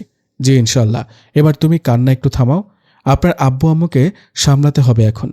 তুমি যদি ভেঙে পড়ো তাহলে কে সামলাবে ওনাদের? এই কথা শুনে আয়মান চোখের পানি মুছে নিল। আমরা সুন্দরভাবে সালাম বিনিময় করলাম। এরপর আমরা দ্রুত বাসার দিকে রওনা দিলাম। 40 মিনিটের পথ। আগেই আম্মুকে বলে রেখেছিলাম যে মিম সেন্সলেস হয়ে গেছে, তাই বাসায় পৌঁছানোর আগেই আম্মু সব ব্যবস্থা করে রেখেছেন। সাদিয়া, তোমার ভাবির নিকাবটা পরিয়ে দাও। জি ভাইয়া, দিচ্ছি। হয়ে গেছে ভাইয়া। আমি মিমকে কোলে নিয়ে বাসার ভেতরে ঢুকলাম। সোজা নিজের রুমে নিয়ে গেলাম। আম্মু, মামি এবং ফুপিও সেখানে ছিল। ওসমান, মামুনিকে এখানে শোয়াও। জি ফুপি। আমি সুন্দরভাবে মিমকে বিছানায় শুয়ে দিলাম। তারপর আমি ফ্রেশ হতে গেলাম। ফ্রেশ হয়ে জুবাইরের সাথে ছাদে গিয়ে একটু আড্ডা দিতে লাগলাম। এদিকে আম্মু ও মামি মিলে মিমের জ্ঞান ফেরানোর চেষ্টা করছিলেন। তার মুখে পানি ছিটাচ্ছিলেন। মিম আস্তে আস্তে চোখ খুলল। সে ভেবাচাকা খেয়ে উঠে বসল আর আধো আধো গলায় বলল, আমি আম্মু যাব। হঠাৎ তার আন্টিকে দেখতে পেল। সে তাকে শক্ত করে জড়িয়ে ধরল। আমি আম্মু যাব, আমি আম্মু যাব। মিস হাসিনা মিষ্টি হেসে বললেন, আমি কি তোমার আম্মু না মামনি? তুমি একটু আরাম করো, একটু পরে তোমার আম্মুর সাথে কথা বলিয়ে দেবো ইনশাল্লাহ। সাদিয়া, তোর ভাবিকে ওয়াশরুমটা দেখিয়ে দে। জি আম্মু। তার জিনিসপত্রগুলো একটু এগিয়ে দে। ঠিক আছে আম্মু, তোমরা যাও, আমি ভাবিকে সবকিছু বুঝিয়ে দিচ্ছি। ঠিক আছে মামনি, আমরা এখন আসি। তুমি একটু রেস্ট করো, ফ্রেশ হয়ে নাও। তারপর তোমার আম্মুর সাথে কথা বলাবো ইনশাল্লাহ। তুমি অনেক দুর্বল মনে হচ্ছে, সকাল থেকে কিছু খাওনি, তাই তাড়াতাড়ি একটু রেস্ট নাও। আমরা তোমার খাওয়ার ব্যবস্থা করছি ইনশাল্লাহ। এই বলে মিস হাসিনা মিমের কপালে স্নেহভরা চুমু খেয়ে মাথায় হাত বুলিয়ে চলে গেল। তার সাথে সবাই চলে গেল। এখন শুধু সাদিয়া আর মিম ছিল। ভাবি, তুমি এত কান্না করছো কেন? তুমি না আমার কিউট ভাবি? তুমি না আমার সোনা ভাবি? তুমি না আমার পিচ্চি ভাবি? তুমি না আমার আগের জন্মের বউ? এই কথা শুনে মিম ভ্যাবাচাকা খেয়ে বলল, আগের জন্মের বউ মানে? না মানে ভাবি, তোমার এত কিউট লাগে যে আমার মনে হয় আমি আগের জন্মে ছেলে ছিলাম আর তুমি আমার বউ। এই কথা শুনে মিম শব্দ করে হেসে ফেলল। সত্যি আপু, তুমি বড় পাগল। জি, আমি তোমার সৌন্দর্যে পাগল। ভাবি, এবার মনে হয় আমি সেন্সলেস হয়ে যাব তোমার সৌন্দর্য দেখে। এই কথা শুনে মিম অনেকটা লজ্জা পেল। তারপর হাসি থামিয়ে দিল। আচ্ছা থাক ভাবি, তোমায় আর লজ্জায় লাল নীল হতে হবে না। এখন তুমি ফ্রেশ হয়ে নাও, শাওয়ার নিয়ে নাও, দেখবে অনেক ক্লান্তি দূর হয়ে যাবে। আর এই ড্রেসটা চেঞ্জ করে নাও, ওয়াশরুমটা সামনে। ওয়াশরুমের ভেতরে আমি তোমার সব প্রয়োজনীয় জিনিস দিয়ে এসেছি। ঠিক আছে আপু, জাযাকাল্লাহু খয়রান। ওয়াক্কে ভাবি। এই বলে সাদিয়া চলে গেল।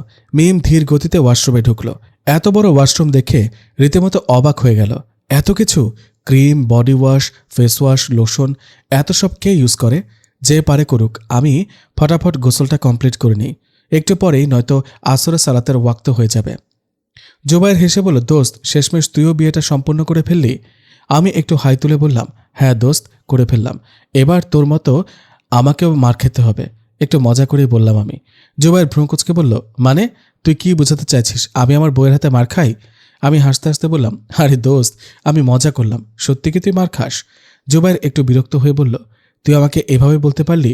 আমি দ্রুত বললাম, আরে দোস্ত সিরিয়াস হইস না, তোর সাথে মজা করছি। আর হ্যাঁ, তুই কি আসরের সালাত আদায় করেছিস? জুবাইর মাথা নেড়ে বলল, না দোস্ত, এখনও আদায় করিনি। আমি বললাম, ঠিক আছে, চল মসজিদের দিকে যাই, না হলে আসরের সালাতের ওয়াক্ত চলে যাবে। জুবাইর বলল, ঠিক বলেছিস, চল যাই। আমরা দুজন দ্রুত মসজিদের দিকে রওনা দিলাম। ওয়াক্ত শেষ হওয়ার পথে, তাই আমরা এক প্রকার দৌড়েই মসজিদে পৌঁছালাম। ভাবি, তোমার শাওয়ার নেওয়া শেষ হলো? জি আপু, আমি এখন পুরোপুরি রেডি, আসরের সালাত আদায় করব, এখনও সালাত আদায় করা হয়নি। আচ্ছা, তুমি আসরের সালাত আদায় করে নাও, আমি নিচে যাচ্ছি এখন। আপু, তুমি আসরের সালাত আদায় করেছ? জি আমার কিউট ভাবি, আমি তো আগেই আদায় করে নিয়েছি। এই বলে সাদিয়া মিমের গাল টেনে দিল। মিম অবাক হয়ে বলল, এই আপুটা কেন সবসময় আমার গাল টানে? উফ, বিরক্তিকর, আমার গাল তো লাল করে দিল। দোস্ত, আসরের সালাত তো শেষ হলো, কিছুক্ষণ পরেই মাগরিবের আজান হবে, চল একেবারে মাগরিবের সালাত আদায় করে তারপর বাসার দিকে যাই ইনশাল্লাহ। ঠিক বলেছিস, চল। ততক্ষণ মসজিদে বসে সূরা আর রহমানের তাফসির পর্যালোচনা করি। তুই কি বলিস, মসজিদে তাফসির আছে? হ্যাঁ আছে, আমি প্রফেসর ডক্টর আবু বকর মোহাম্মদ জাকারিয়া হাফিজাহুল্লাহ এর তাফসিরের বই নিয়ে এসে রেখেছি মসজিদে, চল পড়ি। ঠিক আছে দোস্ত, আমি পড়ছি, তুই শোন। আমরা মাগরিবের আজান পর্যন্ত সূরা আর রহমানের তাফসির নিয়ে আলোচনা করলাম। ভাই, মাগরিবের সালাত আদায় হলো, এবার চল বাসার দিকে যাই, না হলে তোর ভাবি আবার রাগ করবে। আরে ব্রো, আমি তোকে আগেই বলেছিলাম ভাবিকে সহ পুরো ফ্যামিলিকে নিয়ে অলিমা পর্যন্ত আমাদের বাসায় থাকতে, কিন্তু তুই না করে নিজে একা চলে আসছিস। রাগ করিস না দোস্ত, ইনশাল্লাহ কাল ভাবিকে নিয়ে আসবো। আম্মুর শরীর ভালো না, উনি হয়তো আসতে পারবে না। ঠিক আছে ব্রো, সাবধানে যাস, আর বাসায় পৌঁছে একটা কল করিস। আমি একটু লজ্জা পেয়ে বললাম, ব্রো আজকে আমি একটু নার্ভাস লাগছে, বুঝতেই পারছিস, একটা মেয়ের সাথে একই রুমে থাকবো, কেমন জানি লাগছে। জুবাইর হেসে বলল, আরে বেটা, তুই এত লজ্জা করিস কেন? কিছু হবে না, জাস্ট রুমে ঢুকে সালাম দিবি, সব ঠিক হয়ে যাবে। ওকে ব্রো, কোনো সমস্যা হলে ইনশাল্লাহ কল দিব, কলটা রিসিভ করিস। আরে বেটা, কোনো সমস্যা হবে না, তুই যা। ঠিক আছে, দোয়া করিস। আর ঢোকার সময় আয়াতুল কুরসি পড়ে নেব। আরে ব্রো, আবার ভয় দেখাস কেন? আরে না না, মজা করছি, কিচ্ছু হবে না, যা যা। ঠিক আছে, আসসালামু আলাইকুম। ওয়ালাইকুম আসসালাম। দুই বন্ধু দুই পথে রওনা দিল। মিনিট 10 পরে আমি বাসায় পৌঁছালাম। কলিং বেল দেওয়ার সঙ্গে সঙ্গে সাদিয়া দরজা খুলে দিল। ভাইয়া, এতক্ষণ তুই কোথায় ছিলি? তোকে আমি খুঁজেই পাচ্ছিলাম না। তোর ফোনে কতক্ষণ ধরে কল করেছিলাম, তুই ফোনটা বাসায় রেখে গেছিস, আর এখানে ভাবি একা বসে আছে তোর রুমে। তোরা কি করছিলি?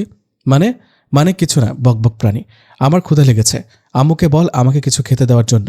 ঠিক আছে ভাইয়া, তবে আজকের মতো শেষবারের মতো আমায় উল্টাপাল্টা নামে ডেকে নে ইনশাআল্লাহ। এরপর যত নালিশ আছে আমি আমার ভাবিকে দেব, তারপর দেখবি তোর কি অবস্থা হয়।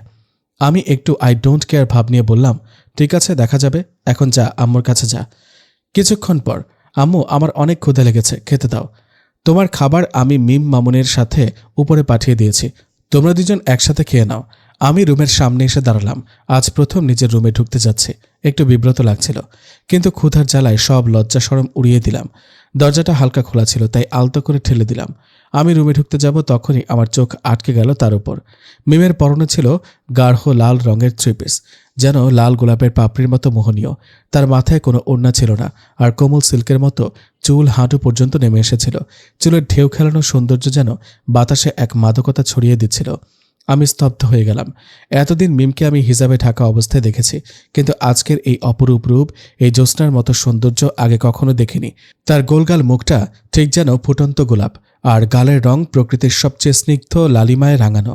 বিশাল গভীর হরিণের মতো ডাগর ডাগর চোখ, যে দৃষ্টিতে একবার হারালে ফিরে আসা কঠিন। তার উচ্চতা মাত্র 5 ফুট 5 ইঞ্চি, কিন্তু সে যেন এক ক্ষুদ্র পরীর মতো মনে হচ্ছিল।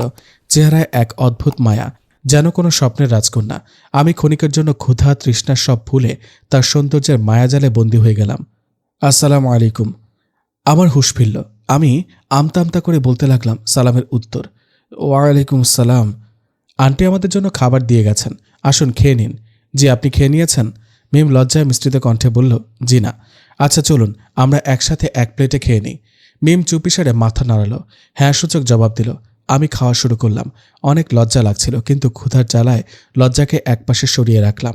কি হলো, আপনি খাচ্ছেন না? না মানে, আমার হাতের আঙুলটা কেটে গেছে। আমি দ্রুত উতলা হয়ে জিজ্ঞাসা করলাম, কিভাবে, কি করে? মিম শান্ত কণ্ঠে বলল, আপনি এত উতলা হবেন না। এটা কিছুদিন আগে বাসায় পেঁয়াজ কাটতে গিয়ে কেটে গিয়েছিল, আর তখন আম্মু খাইয়ে দিত। ও আচ্ছা, তাহলে ঠিক আছে, আমি আপনাকে খাইয়ে দিচ্ছি। এ বলে আমি একটা লোকমা তুললাম। মিম শান্ত কণ্ঠে লজ্জায় মাথা নিচু করে আমি খুব যত্ন সহকারে তাকে খাইয়ে দিতে লাগলাম। উফ, অনেক ঝাল, পানি পানি। মিম চিৎকার শুরু করলো। টেবিলে তো পানি ছিল না, তাই আমি ছুটে নিচে গিয়ে পানি নিয়ে আসলাম। এই নিন, পানি খান। মিম কিছুক্ষণ হুহা করতে লাগলো। তাকে দেখে আমার খুব মায়া হলো, তাই বললাম, আপনার কি এখনও অনেক ঝাল লাগছে? মিম করুণ দৃষ্টিতে বলল, জি ঠিক আছে, আমি নিচ থেকে ফ্রিজ থেকে চকলেট নিয়ে আসছি, আপনি একটু অপেক্ষা করুন। এই কথা শুনে মিম যেন কিঞ্চিত খুশি হলো। আমি দ্রুত নিচে গেলাম। ফ্রিজ খুলে আমার পছন্দের কয়েকটা চকলেট নিয়ে আসলাম। ডেইরি মিল্ক, কিটক্যাট, ফিউ, সব মিলিয়ে 5-10টা চকলেট হাতে নিলাম। ভাইয়া, এত চকলেট নিয়ে কোথায় যাচ্ছিস? আর বলিস না, এক টুকরো রুটি আর গোশত খেয়ে তোর ভাবির অনেক ঝাল লেগেছে, সে ঝালে হুহা করছে, তাই তার জন্য নিয়ে যাচ্ছি। ইনশাল্লাহ তোর এই চকলেটগুলো আমি পরে এনে দেব। ঠিক আছে ভাইয়া। দ্রুত রুমে গিয়ে মিমের হাতে সবগুলো চকলেট দিলাম। কয়েকটা খুলে দিলাম। সে ধীরে ধীরে খেতে শুরু করলো। কিছুক্ষণ পর দেখলাম সে পুরোপুরি শান্ত হয়ে গেছে। আমি হাসি মুখে জিজ্ঞেস করলাম, এখন কেমন লাগছে? ঝাল কমেছে? মিম মৃদু হেসে বলল, জি এখন অনেকটাই ঠিক আছি। আমি ফ্লোরের দিকে তাকিয়ে দেখি সব চকলেটের প্যাকেট এলোমেলোভাবে পড়ে আছে। আমি তো অবাক, কি এতগুলো চকলেট এত তাড়াতাড়ি খেয়ে ফেললে? ঠিক তখনই আম্মু ডাক দিলেন, ওসমান নিচে আসো। জি আম্মা, আসছি। মিম বলল, একটু শুনুন, সাদিয়া আপুকে একটু ডেকে দিবেন প্লিজ। আমি মাথা নেড়ে বললাম, ঠিক আছে, আমি ডেকে দিচ্ছি। সাদিয়া রুমে গিয়ে বললাম, মিম তোকে ডাকছে। সে সঙ্গে সঙ্গে উঠে বলল, জি ভাইয়া, যাচ্ছি। নিচে গিয়ে আম্মুর সামনে বললাম, জি আম্মু, আমাকে ডেকেছিলেন? হ্যাঁ, কাল তো তোমার ওয়ালিমা, অনেক মেহমান আসবে, তাই ভাবছিলাম আশেপাশের কাদের কাদের দাওয়াত দেওয়া হবে সেটা ঠিক করে ফেলি। আমি হেসে বললাম, আম্মু, আপনারা যা ভালো মনে করেন তাই করুন, তবে হ্যাঁ, একটা অনুরোধ থাকবে, কেউ যেন হাতে কোনো গিফট না আনে, আর পারলে সামনের কমিউনিটির মাদ্রাসার এতিম বাচ্চাদেরও দাওয়াত দিবেন। আম্মুর মুখ উজ্জ্বল হয়ে উঠল। মাশাআল্লাহ, ঠিক এই কথাই তো তোমার আব্বুও বলছিল। আম্মু, তাহলে আমি এখন আসি, এশার আজান হয়ে যাবে, মসজিদে যেতে হবে। ঠিক আছে, সাবধানে যা। কিন্তু মিম কি করছে? ও সাদিয়ার সঙ্গে আছে। ঠিক আছে বাবু, সাবধানে যাও। আমি মসজিদের দিকে রওনা দিলাম। সাদিয়া ও মিমের খুনসুটি। আসসালামু আলাইকুম ভাবি, ভেতরে আসতে পারি? মিম দরজা খুলে বলল, ওয়ালাইকুম আসসালাম, আসো আপু। কি করো ভাবি? তোমার জন্য অপেক্ষা করছিলাম। তোমার ভাইকে বলেছিলাম ডেকে দিতে, কিন্তু তুমি এতক্ষণ পর আসলে কেন? সাদিয়া মুচকি হেসে বলল, এই তো ভাবি, একটু কাজ ছিল, তাই দেরি হয়ে গেল। তারপর সাদিয়া একটু দুষ্টুমি করে বলল, আচ্ছা ভাবি, একটা কথা বলো তো, আমার ভাইয়াকে দেখে ক্রাশ খেয়েছে নাকি? মিম মনে মনে বলছে, আরে কে ক্রাশ খাবে না ওনার উপর? এত সুন্দর মায়াবী চেহারা, গাল ভর্তি ঘন দাড়ি, আর সে মিষ্টি হাসি, যেটা একবার দেখলেই মনে ঝড় উঠতে বাধ্য। তার গভীর রহস্যময় চোখের চাহনি দেখলেই যেন শরীরের রক্তস্রোত এক মুহূর্তের জন্য থমকে যায়, গায়ে এক অদ্ভুত শিহরণ জাগে। তার গায়ের মিষ্টি শ্যামলা রং যেন চাঁদের আলোয় সোনালি আভা ছড়িয়ে দেয়। যে কেউ তাকালেই হারিয়ে যাবে সেই রূপের মায়ায়, আর হৃদয়ের গভীরে অজান্তে জন্ম নেবে এক মিষ্টি অনুভূতি। আর তার কণ্ঠস্বর, উফ, এত ভারী, গভীর অথচ নরম, প্রতিটা শব্দ যেন হৃদয়ের গহীনে গিয়ে স্পর্শ করে, একটা অদ্ভুত শিহরণ জাগিয়ে তোলে। আর তার মুখে সে চাপদারির সাথে একটু লম্বা চুল, আহ, যেন কোনো গল্পের রাজপুত্র, যাকে দেখে যে কেউ ক্রাশ খাবে। আমিও তার ব্যতিক্রম নই। সাদিয়া মুচকে হেসে বলল, কি হলো ভাবি, চুপ করে আছো কেন? বুঝেছি বুঝেছি, তুমি ক্রাশ খেয়েছো আমার ভাইয়ার উপর। মিম একটু বিরক্ত স্বরে বলল, আপু এসব বাদ দাও তো, বরং তুমি তোমার ভাই সম্পর্কে কিছু বলো। সাদিয়া একটু লজ্জা মিশ্রিত স্বরে বলল, আচ্ছা ভাবি শোনো, তোমার এই স্বামীটা খুবই কাঠখোট্টা, মহাদুষ্ট, সারাক্ষণ আমাকে বকবক প্রাণী বলে ডাকে। নিজেকে বড় ভাবার একটা রোগ আছে ওর। বাইরের সবাই ওকে শান্ত, ভদ্র আর লাজুক মনে করে, কিন্তু আসলে ও একটা মহা ফাজিল ছেলে, যে আমাকে সারাদিন ডিস্টার্ব করে। মিম বারবার ইশারায় সাদিয়াকে চুপ করতে বলেছিল, কিন্তু সাদিয়া থামল না। হঠাৎ দরজার বাইরে থেকে এক কণ্ঠস্বর এলো, কি বললি, আমি ফাজিল? ওসমানের কণ্ঠ শুনে সাদিয়া তো ভয়েই শেষ। সে চিৎকার করে বলল, বাঁচাও ভাবি। তৎক্ষণাৎ সে মিমের পেছনে লুকিয়ে গেল। ওসমান গম্ভীর কণ্ঠে বলল, তুই তো এখন বেঁচে গেলি, ইনশাআল্লাহ পরে দেখা হবে। সাদিয়া ভেঙচি কেটে বলল, আমার ভাবি আছে, কিছু বললেই খবর আছে তোর। কিন্তু মিম নিজেই তো ভয় পেয়ে গেছে। সে এতক্ষণ মুখে হাসি ধরে রাখলেও এখন একদম চুপসে গেছে। ওসমান হনহন করে বাসার ছাদে চলে গেল। এদিকে সাদিয়া হাসি মুখে বলল, ভাবি, আজকে তোমার জন্য আমি বেঁচে গেলাম, না হলে আমার খবর ছিল। এটা শুনে মিম একটু লজ্জা পেল, কিন্তু তার এই খুনসুটিটা দেখতে বেশ ভালোই লাগছে। এই প্রথমবার সে ওসমানকে এমন খুনসুটিতে দেখল। এই রাগ, এই মিষ্টি অভিমান সব কিছু যেন তার কাছে আরও বিশেষ হয়ে উঠল। ঠিক তখনই নিচ থেকে মিসেস হাসিনার ডাক এলো, সাদিয়া, এই সাদিয়া। যে আম্মু, যাচ্ছি। কি হয়েছে? ভাবি, তুমি এশা সালাত আদায় করে নাও। আম্মু কেন আমায় ডাকছে? আমি নিচে যাচ্ছি। ঠিক আছে আপু। এই বলে সাদিয়া চলে গেল। আম্মু ডাকছিল। বলছি ওসমানের রুমটা একটু সাজিয়ে দে ফুল দিয়ে, আর মিমকেও সাজিয়ে দিস। ঠিক আছে আম্মু। আর শোন, তোর ফুপি এসেছে, সে গেস্ট রুমে আছে, তাকেও নিয়ে যা। হ্যাঁ, সাথে লামিয়াকেও নিয়ে যাস। সকাল থেকে মেয়েটা একা একা থেকে বিরক্ত হচ্ছে। আপনাদেরকে বলাই হয়নি, লামিয়া হচ্ছে ওসমানের ফুপির একমাত্র আদরের মেয়ে। সে একটু মডার্ন ইসলামিক মেয়ে, মোটামুটি ইসলাম মেনে চলে, কিন্তু পুরোপুরি না। ঠিক আছে আম্মু। এই বলে সাদিয়া তার ফুপির কাছে গেল। আসসালামু আলাইকুম ফুপি। ওয়ালাইকুম আসসালাম সাদিয়া। ফুপি, লামিয়া আপু কোথায় গেল? এই তো বেলকনিতে আছে, দেখে আয়। সাদিয়া রুমে ঢুকে বেলকনির দিকে গেল। দেখল লামিয়া ফোন টিপছে আর আবারুল হক আসিফের প্রেমের ওয়াজ শুনছে। আসসালামু আলাইকুম, লামিয়া আপু কেমন আছো? ওয়ালাইকুম আসসালাম। সাদিয়া, আলহামদুলিল্লাহ ভালো আছি। তুই কেমন আছিস? জি আপু, আলহামদুলিল্লাহ ভালো আছি। আপু চলো না, আজকে ভাইয়ার বাসরাত, আমরা সবাই মিলে ওসমান ভাইয়ের রুমটা সুন্দর করে সাজাবো ফুল দিয়ে, আর ভাবিকেও সাজাবো। চলো তুমি আমার সাথে। ঠিক আছে চল। ফুপি, তুমি আমাদের সাথে আসবে? হ্যাঁ চল, আমি যাচ্ছি। এ বলে সাদিয়া, লামিয়া একসাথে ওসমানের রুমের দিকে রওনা দিল। দরজার সামনে গিয়ে টুংটাং আওয়াজ করল তারা। সঙ্গে সঙ্গে মিম দরজা খুলে মিষ্টি হাসি দিয়ে সালাম দিল। আসসালামু আলাইকুম। ওয়ালাইকুম আসসালাম ভাবি। এই প্রথমবার লামিয়া মিমকে দেখল। দেখে তো রীতিমতো সে অবাক। অপূর্ব, এত সুন্দর একটা মেয়ে। একটা মেয়ে এত সুন্দর কিভাবে হতে পারে? লামিয়ার চোখ যেন মিমের ওপর আটকে গেল। 1 মিনিটের মতো হা হয়ে মিমের সৌন্দর্য দেখতে ব্যস্ত হয়ে পড়ল। সাদিয়া গলা খাঁকারি দিয়ে বলল, আপু, আমি তো তোমাকে আগেই বলেছিলাম, আমার ভাবিকে দেখলে যে কেউ ফিদা হয়ে যাবে। সে এতটাই কিউট, এতটাই ইনোসেন্ট, এতটাই গর্জিয়াস যে কেউ দেখলে তার সৌন্দর্যের প্রেমে পড়বেই। আর তুমি তো এখনো হা করে দরজার সামনে দাঁড়িয়ে আছো। এইভাবে না দাঁড়িয়ে চলো আমাদের কাজ শুরু করি। এই এতক্ষণ ধরে মিম নিজের প্রশংসা শুনে রীতিমতো লজ্জায় লাল নীল হয়ে গেল। তার মনে হচ্ছিল লজ্জায় যদি মাটির নিচে চলে যেতে পারতাম। আমি নিজে যেন সেন্সলেস হয়ে যাব এত প্রশংসা শুনে। ভাবি, ও ভাবি, তুমি এত লজ্জায় লাল নীল হয়ে যেও না। চলো আমার রুমে, তোমাকে সাজাবো। মানে মানে আজ তো তোমাদের বাসরাত, তাই তোমাকে সুন্দর করে সাজাবো, চলো। এই বলে সাদিয়া মিমের হাত ধরে টেনে তার রুমের দিকে নিয়ে গেল। এদিকে লামিয়া তো মিমের সৌন্দর্যে রীতিমতো হতবাক। কিভাবে একটা মেয়ে এত সুন্দর হতে পারে? দেখলে মনে হয় যেন ছোট্ট একটা পরী, আদর করতে ইচ্ছে করে। এমন সময় মিসেস তারানা প্রশ্ন করলেন, তোরা কোথায় যাচ্ছিস? মিম মামনিকে নিয়ে। ফুপি, আমরা ভাবিকে সাজাতে নিয়ে যাচ্ছি আমার রুমে। ঠিক আছে যা, আমি আর তোর আম্মু দুজন মিলে রুমটা সাজিয়ে দিচ্ছি। এই বলে মিসেস তারানা মিমের একটা গাল আলতো করে টেনে দিলেন। যাও মামনি। উফ, তোমরা সবাই কেন আমার গাল টানছ? সত্যি এবারে সবাই আজব, শুধু আমায় আদর করে আর গাল টানে, মনে মনে বললাম আমি। ওসমান তখনও ছাদে ছিল। ফোন বের করে কল দিল।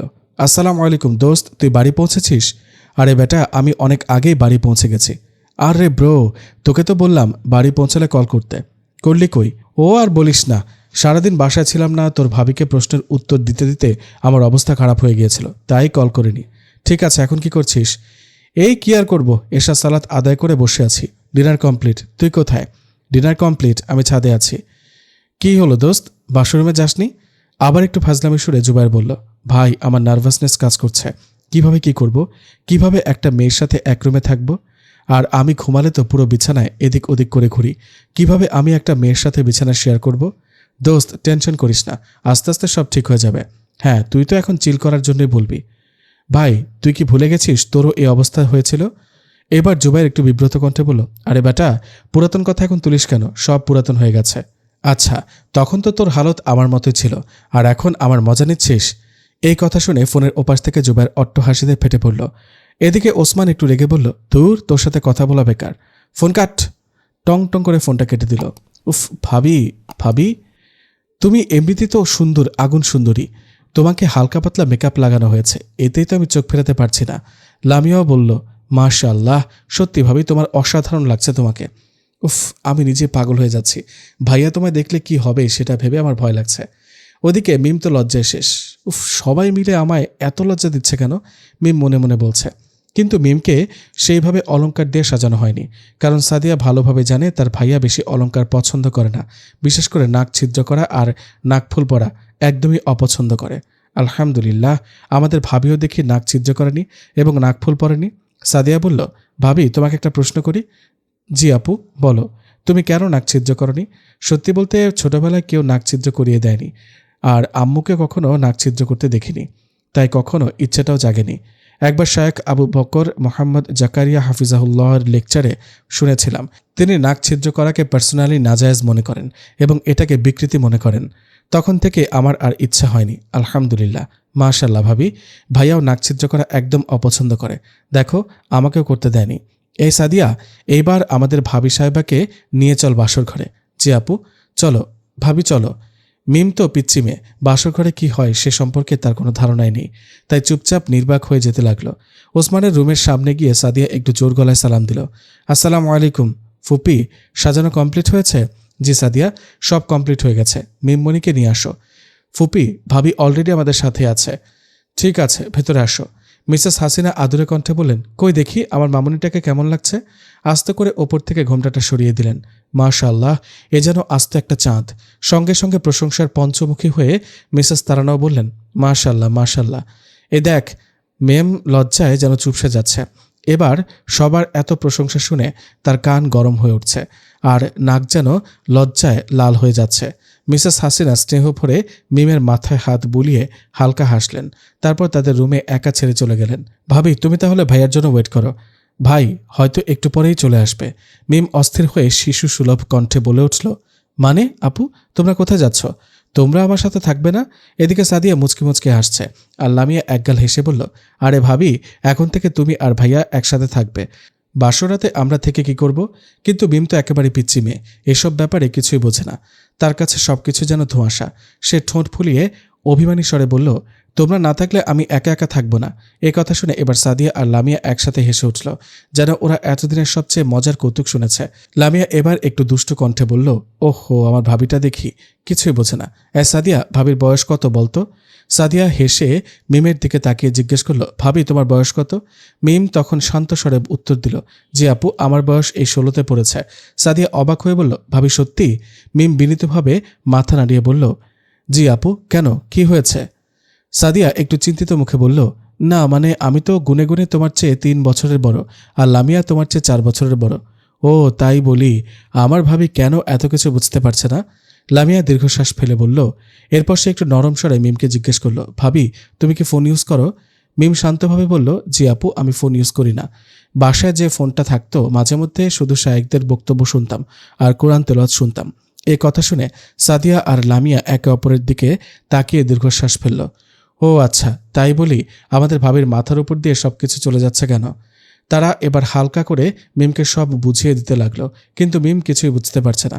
আবার একটু একটু বুঝতে পারছে, বরং সে বিশাল লজ্জায় পড়ে গেছে। ভাবি, তোমাকে একটা গুরুত্বপূর্ণ কথা বলি। হঠাৎ সাদিয়া খুবই সিরিয়াস হয়ে উঠল। জি আপু, বলো। মিম কৌতূহল নিয়ে তাকালো। সাদিয়া ধীরে ধীরে বলতে শুরু করলো, দেখো ভাবি, ভাইয়া এমনিতে খুব রাগী না, কিন্তু যখন সে কিছু চায় তখন যদি সেটা না পায় বা কেউ তাকে বাধা দেয় তখন সে প্রচণ্ড রেগে যায়। যদিও সে সহজে রাগ করে না, কিন্তু যখন রেগে যায় তখন এতটাই রেগে যায় যে নিজেকে কন্ট্রোল করতে পারে না, অনেকটা ঝড়ের মতো সব লণ্ডভণ্ড করে ফেলে। এই বিষয়টা তুমি মাথায় রেখো ভাবি। আলহামদুলিল্লাহ, ভাইয়া সব দিক থেকে মাশাআল্লাহ খুব ভালো একজন মানুষ। ইনশাআল্লাহ তুমি যখন তার সাথে থাকবে তখন সব বুঝতে পারবে, কিন্তু এই বিষয়গুলো একটু খেয়াল রেখো। এই কথা শুনে মিম তো ভয় ঢোক গিলতে লাগলো। সে দুই পাশে মাথা নেড়ে শুধু হ্যাঁ সূচক জবাব দিল। এ বলে সাদিয়া ও লামিয়া দুজনেই মিমকে একা রেখে আলতো করে দরজাটা লাগিয়ে চলে গেল। মিম একা রয়ে গেল সেই সুসজ্জিত গোলাপের পাপড়ি বিছানোর ওপর। এদিকে ওসমান বলল, উফ, অনেকক্ষণ তো হয়ে গেল, এবার তো রুমে যেতেই হবে। তিনি হয়তো আমার জন্য অপেক্ষা করছেন, বাট আমার অনেক লজ্জা লাগছে। আমি কিভাবে কি করব এবং কিভাবে একটা মেয়ের সাথে এই একই রুমে থাকব? হাজারো চিন্তা নিয়ে ধীর গতি পায়ে সিঁড়ি বেয়ে নিচে নামতে লাগলাম।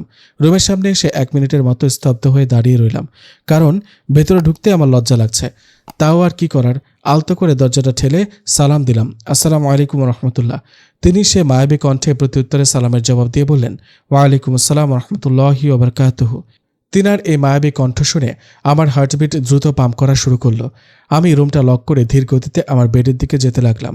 যত কাছে পৌঁছাতে লাগলাম আমার হার্টবিট তত বেশি পাম্প করতে লাগলো, কারণ আমার বিছানাটা যত সুন্দরভাবে ফুল দিয়ে সাজানো হয়েছে তার চেয়েও বেশি সুন্দর লাগছে যিনি ফুলের ওপর ওড়না টেনে বসে আছেন। না জানি তাকে দেখে আমার অবস্থাটা কি হবে। আমি বিছানার ওপর চুপ করে বসলাম এবং আমতাতে আমতাতে বললাম, আমি কি আপনার চেহারাটা দেখতে পারি? তিনি হ্যাঁ সূচক মাথা নাড়লেন। আলতো করে তার মাথার ওপর থেকে ওড়নাটা সরালাম এবং তার চাঁদের মতো চেহারা দেখে আমি স্তব্ধ হয়ে গেলাম। তার পরনে হালকা গোলাপি রঙের শাড়ি, যা তার কোমল সৌন্দর্যকে আরও মোহনীয় করে তুলেছিল। কোনো অতিরিক্ত গহনার ভারে তিনি ক্লান্ত ছিলেন না, শুধু কানের দুল, হাতে নরম বালা আর গলায় একটা আকর্ষণীয় চেন। তার মুখে হালকা মেকআপ ছিল, কিন্তু প্রকৃত সৌন্দর্য কখনোই সাজসজ্জার ওপর নির্ভর করে না। তার সৌন্দর্য ছিল স্বচ্ছ, নির্মল, একদম স্বর্গীয়, যেন প্রকৃতি নিজ হাতে গড়ে তুলেছে এমন এক অপ্সরীকে, যার প্রতিটি ভঙ্গিমায় লুকিয়ে আছে মায়ার এক গভীর মোহ। তার চোখের দৃষ্টি ছিল স্বপ্নালু, যেন রাতের আকাশে ঝলমলে নক্ষত্রেরা ভাসছে। তার ঠোঁটের কোণে ফুটে থাকা লাজুক হাসিটুকু মনে হচ্ছিল সদ্য ফুটে ওঠা কোনো লজ্জাবনত গোলাপের পাপড়ি। আর সবচেয়ে মোহনীয় ছিল তার গালের টোল। যখন সে লজ্জায় একটু হাসছিল, তখন তার গালে ফুটে ওঠা সেই ডিম্পল যেন সৌন্দর্যের শোভা আরও কয়েকগুণ বাড়িয়ে তুলছিল। মনে হচ্ছিল সেই টোলের মধ্যে কোনো এক মায়াবী আকর্ষণ লুকিয়ে আছে, যা একবার দেখলে আর চোখ ফেরানো সম্ভব নয়। আমি অপলক তাকিয়েছিলাম, যেন একটু চোখ সরালেই সে হারিয়ে যাবে। মনে হচ্ছিল কোনো পরীর রানী আমার সামনে বসে আছে, যার সৌন্দর্যের বর্ণনা করা মানবীয় শব্দের সীমার মধ্যে সম্ভব নয়। আমি তার দিকে তাকিয়ে রইলাম, বিভোর হয়ে গেলাম তার মোহনীয় রূপ দেখে।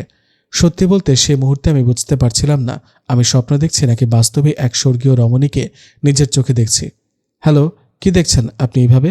আমি তো ভেবাচাকা খেয়ে গেলাম। আমতা আমতা করে বললাম, না মানে কিছু না। আপনি হয়তো অনেক ক্লান্ত, তাই না? জি। ওকে, আপনার কি অজু আছে? জি, আমার অজু আছে।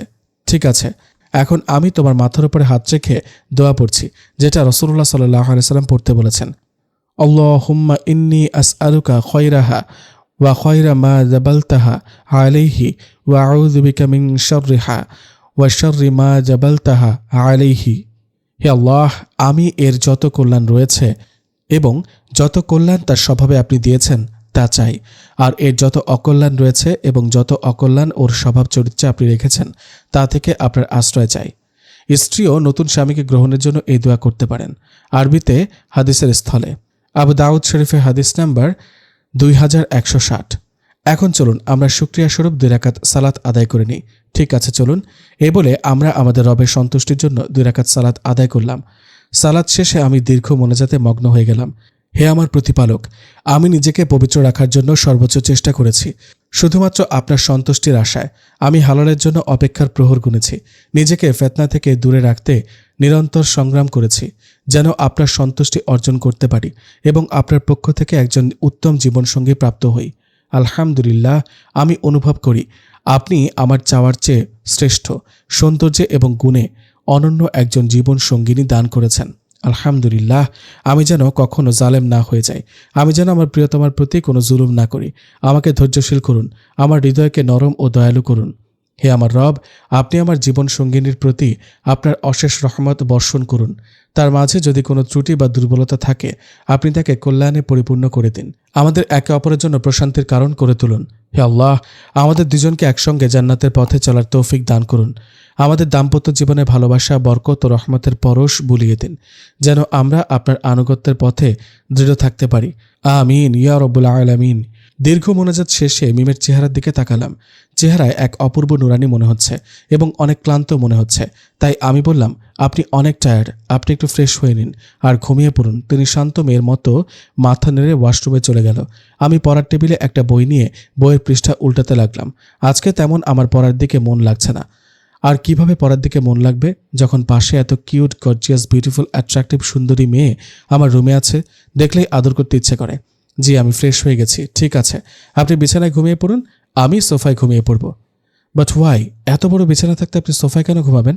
উফ, এই মেয়েটাকে বোঝাবো কিভাবে? আমি যদি তার সাথে ঘুমাই, আমার অজান্তে কিছু একটা হয়ে যাবে, আর আমি এখন এটা চাই না। আমি মনে মনে বলতে লাগলাম, কি হলো, আপনি চুপ করে আছেন কেন? না, আসলে আমার শোয়ার স্টাইল অনেক খারাপ। আমি ঘুমিয়ে থাকলে আমার হাত একদিকে আর পা আরেক দিকে চলে যায়। তোমার সমস্যার সম্মুখীন হতে হবে। তুমি একাই ঘুমাও, কোনো সমস্যা নেই। আমি সোফায় ঘুমিয়ে পড়ব, আমার কোনো সমস্যা হবে না। তুমি রিল্যাক্সে ঘুমিয়ে পড়ো। মিমো অনেক টায়ার্ড ছিল, তাই চুপটে করে শান্ত মেয়ের মতো একাই ঘুমিয়ে পড়ল। 20 থেকে 30 মিনিটের মতো বই নিয়ে নড়াচড়া করতে লাগলাম। কিন্তু পড়ার দিকে মনোযোগ ধরে রাখতে পারছিলাম না। আমি অনেক টায়ার্ড ছিলাম, তাই চোখটা নিভু নিভু হয়ে আসছিল। তাই বইটাকে বুক সেলফে রেখে দিলাম। আমি নিভু নিভু চোখে আমার প্রিয়তমার দিকে তাকালাম। জীবনে প্রথমবারের মতো আমি যেন কোনো ঘুমন্ত পরীকে দেখলাম, এক অপার্থিব সৌন্দর্যের মূর্ত প্রতীক, যে ঘুমিয়ে থাকলেও তার মায়াবী রূপ শতগুণে বেড়ে যায়। মনে হলো সে যেন এক নিষ্পাপ ফুল, যার সৌন্দর্যে হৃদয় প্রশান্ত হয়, যার কোমলতায় স্পর্শ করতে মন চায়, যার সান্নিধ্যে ভালোবাসা জেগে ওঠে। তাকে দেখলে অনেক অনেক আদর করতে মন চায়। কেন জানি না, আমার অন্তরের এক অজানা অনুভূতি প্রবল হয়ে উঠল, এক আকর্ষণ, এক মোহ, এক অদ্ভুত স্নেহ। আমি ধীর পায়ে তার কাছে এগিয়ে গেলাম, যেন এক মুহূর্তের শব্দ তার ঘুম না ভেঙে দেয়।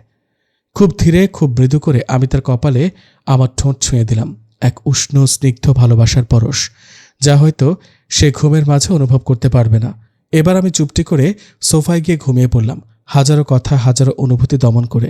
মিটমিট করে চোখটা খোলা দেখে তার গায়ে একটা চাদর রাখা আছে। রাতে যখন তাকে ঠান্ডা লাগছিল, তখন ওসমান তার গায়ে এই চাদরটা রেখেছিল। সে ঘড়ির দিকে তাকালো সময় দেখার জন্য। এই সবেমাত্র 3:30। সে উঠে গিয়ে ওয়াশরুমে অজু করে ফ্রেশ হয়ে নিল। তারপর কিছুক্ষণ নিজেকে আয়নায় পর্যবেক্ষণ করল। তাকে তাহাজ্জুদে সালাতের জন্য ডাকতে গিয়েও থমকে গেলাম। ঘুমের গভীরে তলিয়ে থাকা তার মুখটার দিকে তাকিয়ে এক মুহূর্তের জন্য স্তব্ধ হয়ে রইলাম। কি মায়াবী, কি নিষ্পাপ সে চেহারা! মাশাআল্লাহ, এমন সৌন্দর্য আমি আগে কখনো দেখিনি। এক অপার্থিব মায়া যেন জড়িয়ে আছে তার প্রতিটি রেখায়, এমন এক সৌন্দর্য যা একবার দেখলে চোখ ফেরানো কঠিন হয়ে যাবে। তার শ্যামল গায়ের রঙের সাথে কালো ঘন লম্বা দাড়িগুলো মিলে এক অনন্য সম্মিলন গড়ে তুলেছে। প্রতিটি ক্ষণে তার সৌন্দর্যকে শতগুণ বাড়িয়ে দিচ্ছে। আর সেই দাড়ির ছায়ায় থাকা নরম গোলাপি ঠোঁট যেন তার মুখের সৌন্দর্যে এক স্বর্গীয় ছোঁয়া এনে দিয়েছে, যেন প্রকৃতি নিজ হাতে গড়ে তুলেছে এই অপরূপ সৌন্দর্যের প্রতিমা। উফ, কেন যে আমার মাথায় এসব ফালতু চিন্তাভাবনা করছে! উফ, বিরক্তিকর। তাহাজ্জুদে সালাতের সময় চলে যাচ্ছে, আর আমি এখানে দাঁড়িয়ে দাঁড়িয়ে হুদায় কী সব চিন্তাভাবনা করছি। মিম শান্তস্বরে ডাকতে শুরু করলো, শুনছেন? তাহাজ্জুদে সালাতের ওয়াক্ত হয়ে গেছে, উঠুন প্লিজ। হয়তো কিছুক্ষণের মধ্যে তাহাজ্জুদে সালাতের ওয়াক্ত চলে যাবে। উফ, কেন ডিস্টার্ব করছে সাদিয়া? ভাগ এখান থেকে, আমায় একটু শান্তিতে ঘুমাতে দে। আরে ইনি কি বলে? সাদিয়া কোথা থেকে আসলো এখানে? মিম একটু পানির ছিটা মারল মুখে। আমি তো হন্তদন্ত হয়ে উঠে বললাম, পানি পানি। মিম আমার এই হাল দেখে মুচকি মুচকি হাসতে লাগলো আর বলল, শায়েখ, তাহাজ্জুদে সালাতের সময় হয়ে গেছে। আমি বললাম, তাই বলে পানি ছিটা মারতে হবে মুখে? কেন, আপনি জানেন না এই হাদিসটা? রাসূলুল্লাহ সাল্লাল্লাহু আলাইহি সাল্লাম বলেছেন, যদি কোনো স্ত্রী তার স্বামীকে রাতের সালাত মানে তাহাজ্জুদের সালাত আদায়ের জন্য জাগিয়ে তোলে এবং সে যদি উঠতে না চায়, তাহলে সে যদি তার মুখে হালকা পানি ছিটিয়ে দেয়, তাহলে তাদের দুজনকে আল্লাহ তার রহমতের অন্তর্ভুক্তদের মধ্যে গণ্য হবে। হাদিসের উৎস, এই হাদিসটি আবু দাউদ শরীফের হাদিস নাম্বার 1308। আমি বললাম, ও আচ্ছা, আপনি এখন আর লেট না করে তাড়াতাড়ি অজু করে আসেন। তাহাজ্জুদের সালাতের ওয়াক্ত শেষের পথে, কিছুক্ষণ পর ফজরের আজান দেবে, তাড়াতাড়ি আসুন। ঠিক আছে, এ বলে আমি দ্রুততার সাথে ওয়াশরুমে গেলাম এবং দ্রুত ফ্রেশ হয়ে অজু করে নিলাম এবং একসাথে রবের সন্তুষ্টির আশায় তাহাজ্জুদ সালাত শুরু করলাম। 20 মিনিট পর মসজিদের মাইক থেকে সুমধুর সুরে আজানের ধ্বনি ভেসে আসতে শুরু করলো, আল্লাহু আকবার, আল্লাহু আকবার। আমরা দুজনেই আজানের সাথে সাথে আজানের জবাব দিলাম। আজানের শেষে আমি বাসায় সুন্নত পড়লাম। আপনারা হয়তো ভাবতে পারেন আমি কেন বাসায় সুন্নত পড়লাম, কারণ রাসূলুল্লাহ সাল্লাল্লাহু আলাইহি সাল্লাম বলেছেন, তোমাদের ফরজ সালাত মসজিদে আদায় করো, আর তোমাদের সুন্নত এবং নফল নামাজ নিজ নিজ ঘরে আদায় করো, কেননা মানুষের ঘরে আদায় করা সালাত মসজিদে আদায় করা সালাতের চেয়ে উত্তম, ফরজ সালাত ব্যতীত। সহিহ বুখারী শরীফের হাদিস নাম্বার 731। আমি বাসায় সুন্নত পড়ার পর দ্রুত মসজিদের দিকে রওনা দিলাম। রাস্তা ছিল নির্জন, রাতের শেষ অংশ এখনও বিদায় নিচ্ছিল, আর পূর্ব দিগন্তে ফজরের আলো ফুটে উঠছিল। মসজিদে পৌঁছানোর পর দেখলাম প্রথম কাতার প্রায় পূর্ণ হয়ে গেছে, তবে আলহামদুলিল্লাহ এখনও জায়গা আছে। আমি দ্রুত কাতারে দাঁড়িয়ে তাকবীরে তাহরিমা পাওয়ার চেষ্টা করলাম। ইমাম সাহেব ফজরের সালাত শুরু করলেন। সূরা ফাতিহার পর সূরা আস-সাজদা তিলাওয়াত করা হলো। যখন সিজদার আয়াত এলো, তখন পুরো মসজিদ সিজদায় নত হয়ে গেল। এক অভূতপূর্ব দৃশ্য, মনে হচ্ছিল যেন আমরা সবাই একসাথে রবের কাছে আত্মসমর্পণ করেছি। সালাম ফেরানোর পর আমি দোয়া করতে থাকলাম, আল্লাহ যেন আমাদের সকল ইবাদত কবুল করেন, যেন এই ফজরের সালাত আমাদের জীবনের শ্রেষ্ঠ সালাতগুলোর একটি হয়। এরপর কিছুক্ষণ কোরআন তেলাওয়াত করলাম। চারপাশে তাকিয়ে দেখলাম কিছু ভাই কোরআন পড়ছেন, কেউ কেউ দোয়া করছেন, আর কেউ বা তাসবিহ পাঠ করছেন। কিছুক্ষণ পর আমি বেরিয়ে গেলাম। বাইরে এসে দেখি আকাশ পুরোপুরি আলোকিত হয়ে গেছে। পাখিরা কিচিরমিচির করছে। বাতাসে এক অদ্ভুত প্রশান্তি। মনে হচ্ছিল যেন আল্লাহ তাআলা তার রহমতের পরশ বুলিয়ে দিয়েছেন এই সকালে। আমি হাঁটতে হাঁটতে বাসার দিকে রওনা হলাম। রাস্তায় হাঁটতে হাঁটতে হঠাৎ চোখে পড়ল ছোট্ট কৃষ্ণচূড়া গাছ। টুকটুকে লাল ফুলগুলো বাতাসে দুলছে, যেন প্রভাতের আকাশে রং ছড়িয়ে দিচ্ছে। আমি থমকে দাঁড়ালাম। এক মুহূর্ত চেয়ে রইলাম ফুলগুলোর দিকে। মনে হলো যদি একটা তুলে নিই, কিন্তু সাথে সাথে লজ্জা পেলাম। এটা তো ছেলেমানুষই হয়ে যাবে। তবুও মন বুঝে উঠতে পারছিল না। ভাবলাম আমার মহারানী যদি এটা দেখেন নিশ্চয়ই তার ভালো লাগবে। এই ভাবনায় আর লোভ সামলাতে পারলাম না। চারপাশে তাকিয়ে নিশ্চিত হলাম কেউ দেখছে না। তারপর আস্তে করে একটা ফুল তুলে নিলাম। ফুলটা হাতে নিয়েই মনে হলো যেন সকালটা আরো সুন্দর হয়ে উঠল। আমি ধীর গতিতে বাসার দিকে রওনা দিলাম। ফুলটাকে যত্ন সহকারে লুকিয়ে রাখলাম, কারণ যদি বাসার কেউ দেখে ফেলে, বিশেষ করে আমার পিচ্চি বোন সাদিয়া, তাহলে সে অবশ্যই আমাকে নিয়ে মজা করবে। তার দুষ্টুমি তো আমার চেয়ে ভালো আর কে বোঝে। কিছুক্ষণের মধ্যে বাসায় পৌঁছে কলিং বেল চাপলাম। দরজা খোলার সাথে সাথে সাদিয়ার মুখ দেখা গেল। চোখে কৌতূহল, যেন কিছু বুঝতে পারছে। আমি গম্ভীর গলায় বললাম, তোর ভাবির কাছে গিয়েছিলি? সে মাথা নাড়ল। হ্যাঁ ভাইয়া, গিয়েছিলাম। সে কি করছে? ভাবি তোমার টেবিলে বসে বই পড়ছে, সাদিয়া বলল। আমি স্বস্তির নিঃশ্বাস ফেললাম। ও আচ্ছা, ঠিক আছে, আমি উপরে যাচ্ছি। তারপর একটু ভেবে জিজ্ঞেস করলাম, হামজা কোথায়? ওকে আজ ফজরের সালাতে মসজিদে দেখলাম না। সাদিয়া মুখ টিপে হাসল। হামজা ভাইয়া আজ বাসায় সালাত আদায় করেছে, তার ঘুম থেকে উঠতে দেরি হয়ে গিয়েছিল তাই। আমি মাথা নাড়িয়ে বললাম, ও আচ্ছা, ঠিক আছে। তারপর উপরে উঠে গেলাম। আমার রুমের দরজাটা আলতো করে ঠেলতেই খুলে গেল। আমি ধীরে ভেতরে ঢুকে সালাম দিলাম। আসসালামু আলাইকুম রহমতুল্লাহ। সেই চিরচেনা মায়াবী কণ্ঠে উত্তর এলো, ওয়ালাইকুম আসসালাম রহমতুল্লাহ। তিনি পড়ার টেবিল থেকে মাথা তুলে তাকালেন। চোখে এক ধরনের প্রশান্তি। ঘরের ভেতর সকালের নরম আলো ছড়িয়ে পড়েছে। জানলা দিয়ে হালকা বাতাস আসছে। তার ওড়নাটা একটু দুলিয়ে দিচ্ছে। আমি ধীরে ধীরে তার দিকে এগিয়ে গেলাম। লুকিয়ে রাখা ফুলটা হাতে শক্ত করে ধরে রেখেছি। তিনি আমার থেকে অবুঝ শিশুদের মতো করে তাকিয়ে আছে। আমি লজ্জা মিশ্রিত কণ্ঠে বললাম, এটা আপনার জন্য। তিনি প্রথমে অবাক হয়ে আমার দিকে তাকালেন, তারপর ফুলটার দিকে। চোখে এক ধরনের শিশুসুলভ বিস্ময়, যেন প্রথমবার কেউ তাকে ফুল উপহার দিল। ধীর হাতে নিলেন ফুলটা, তারপর একবার শুকে নিলেন। ইস, সত্যি আমার জন্য? চোখ বড় বড় করে বললেন। আমি হেসে মাথা নাড়লাম, হ্যাঁ, আপনার জন্য। তিনি এক মুহূর্ত চুপ করে থাকলেন, তারপর মুখ ফুলিয়ে বললেন, কিন্তু আপনি শুধু একটা এনেছেন? আমি তো দুটা চেয়েছিলাম।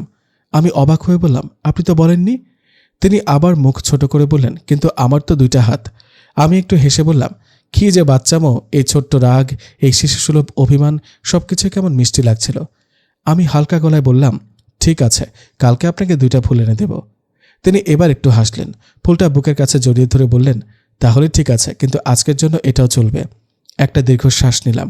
এই সম্পর্কটা নতুন, এই অনুভূতিগুলো নতুন।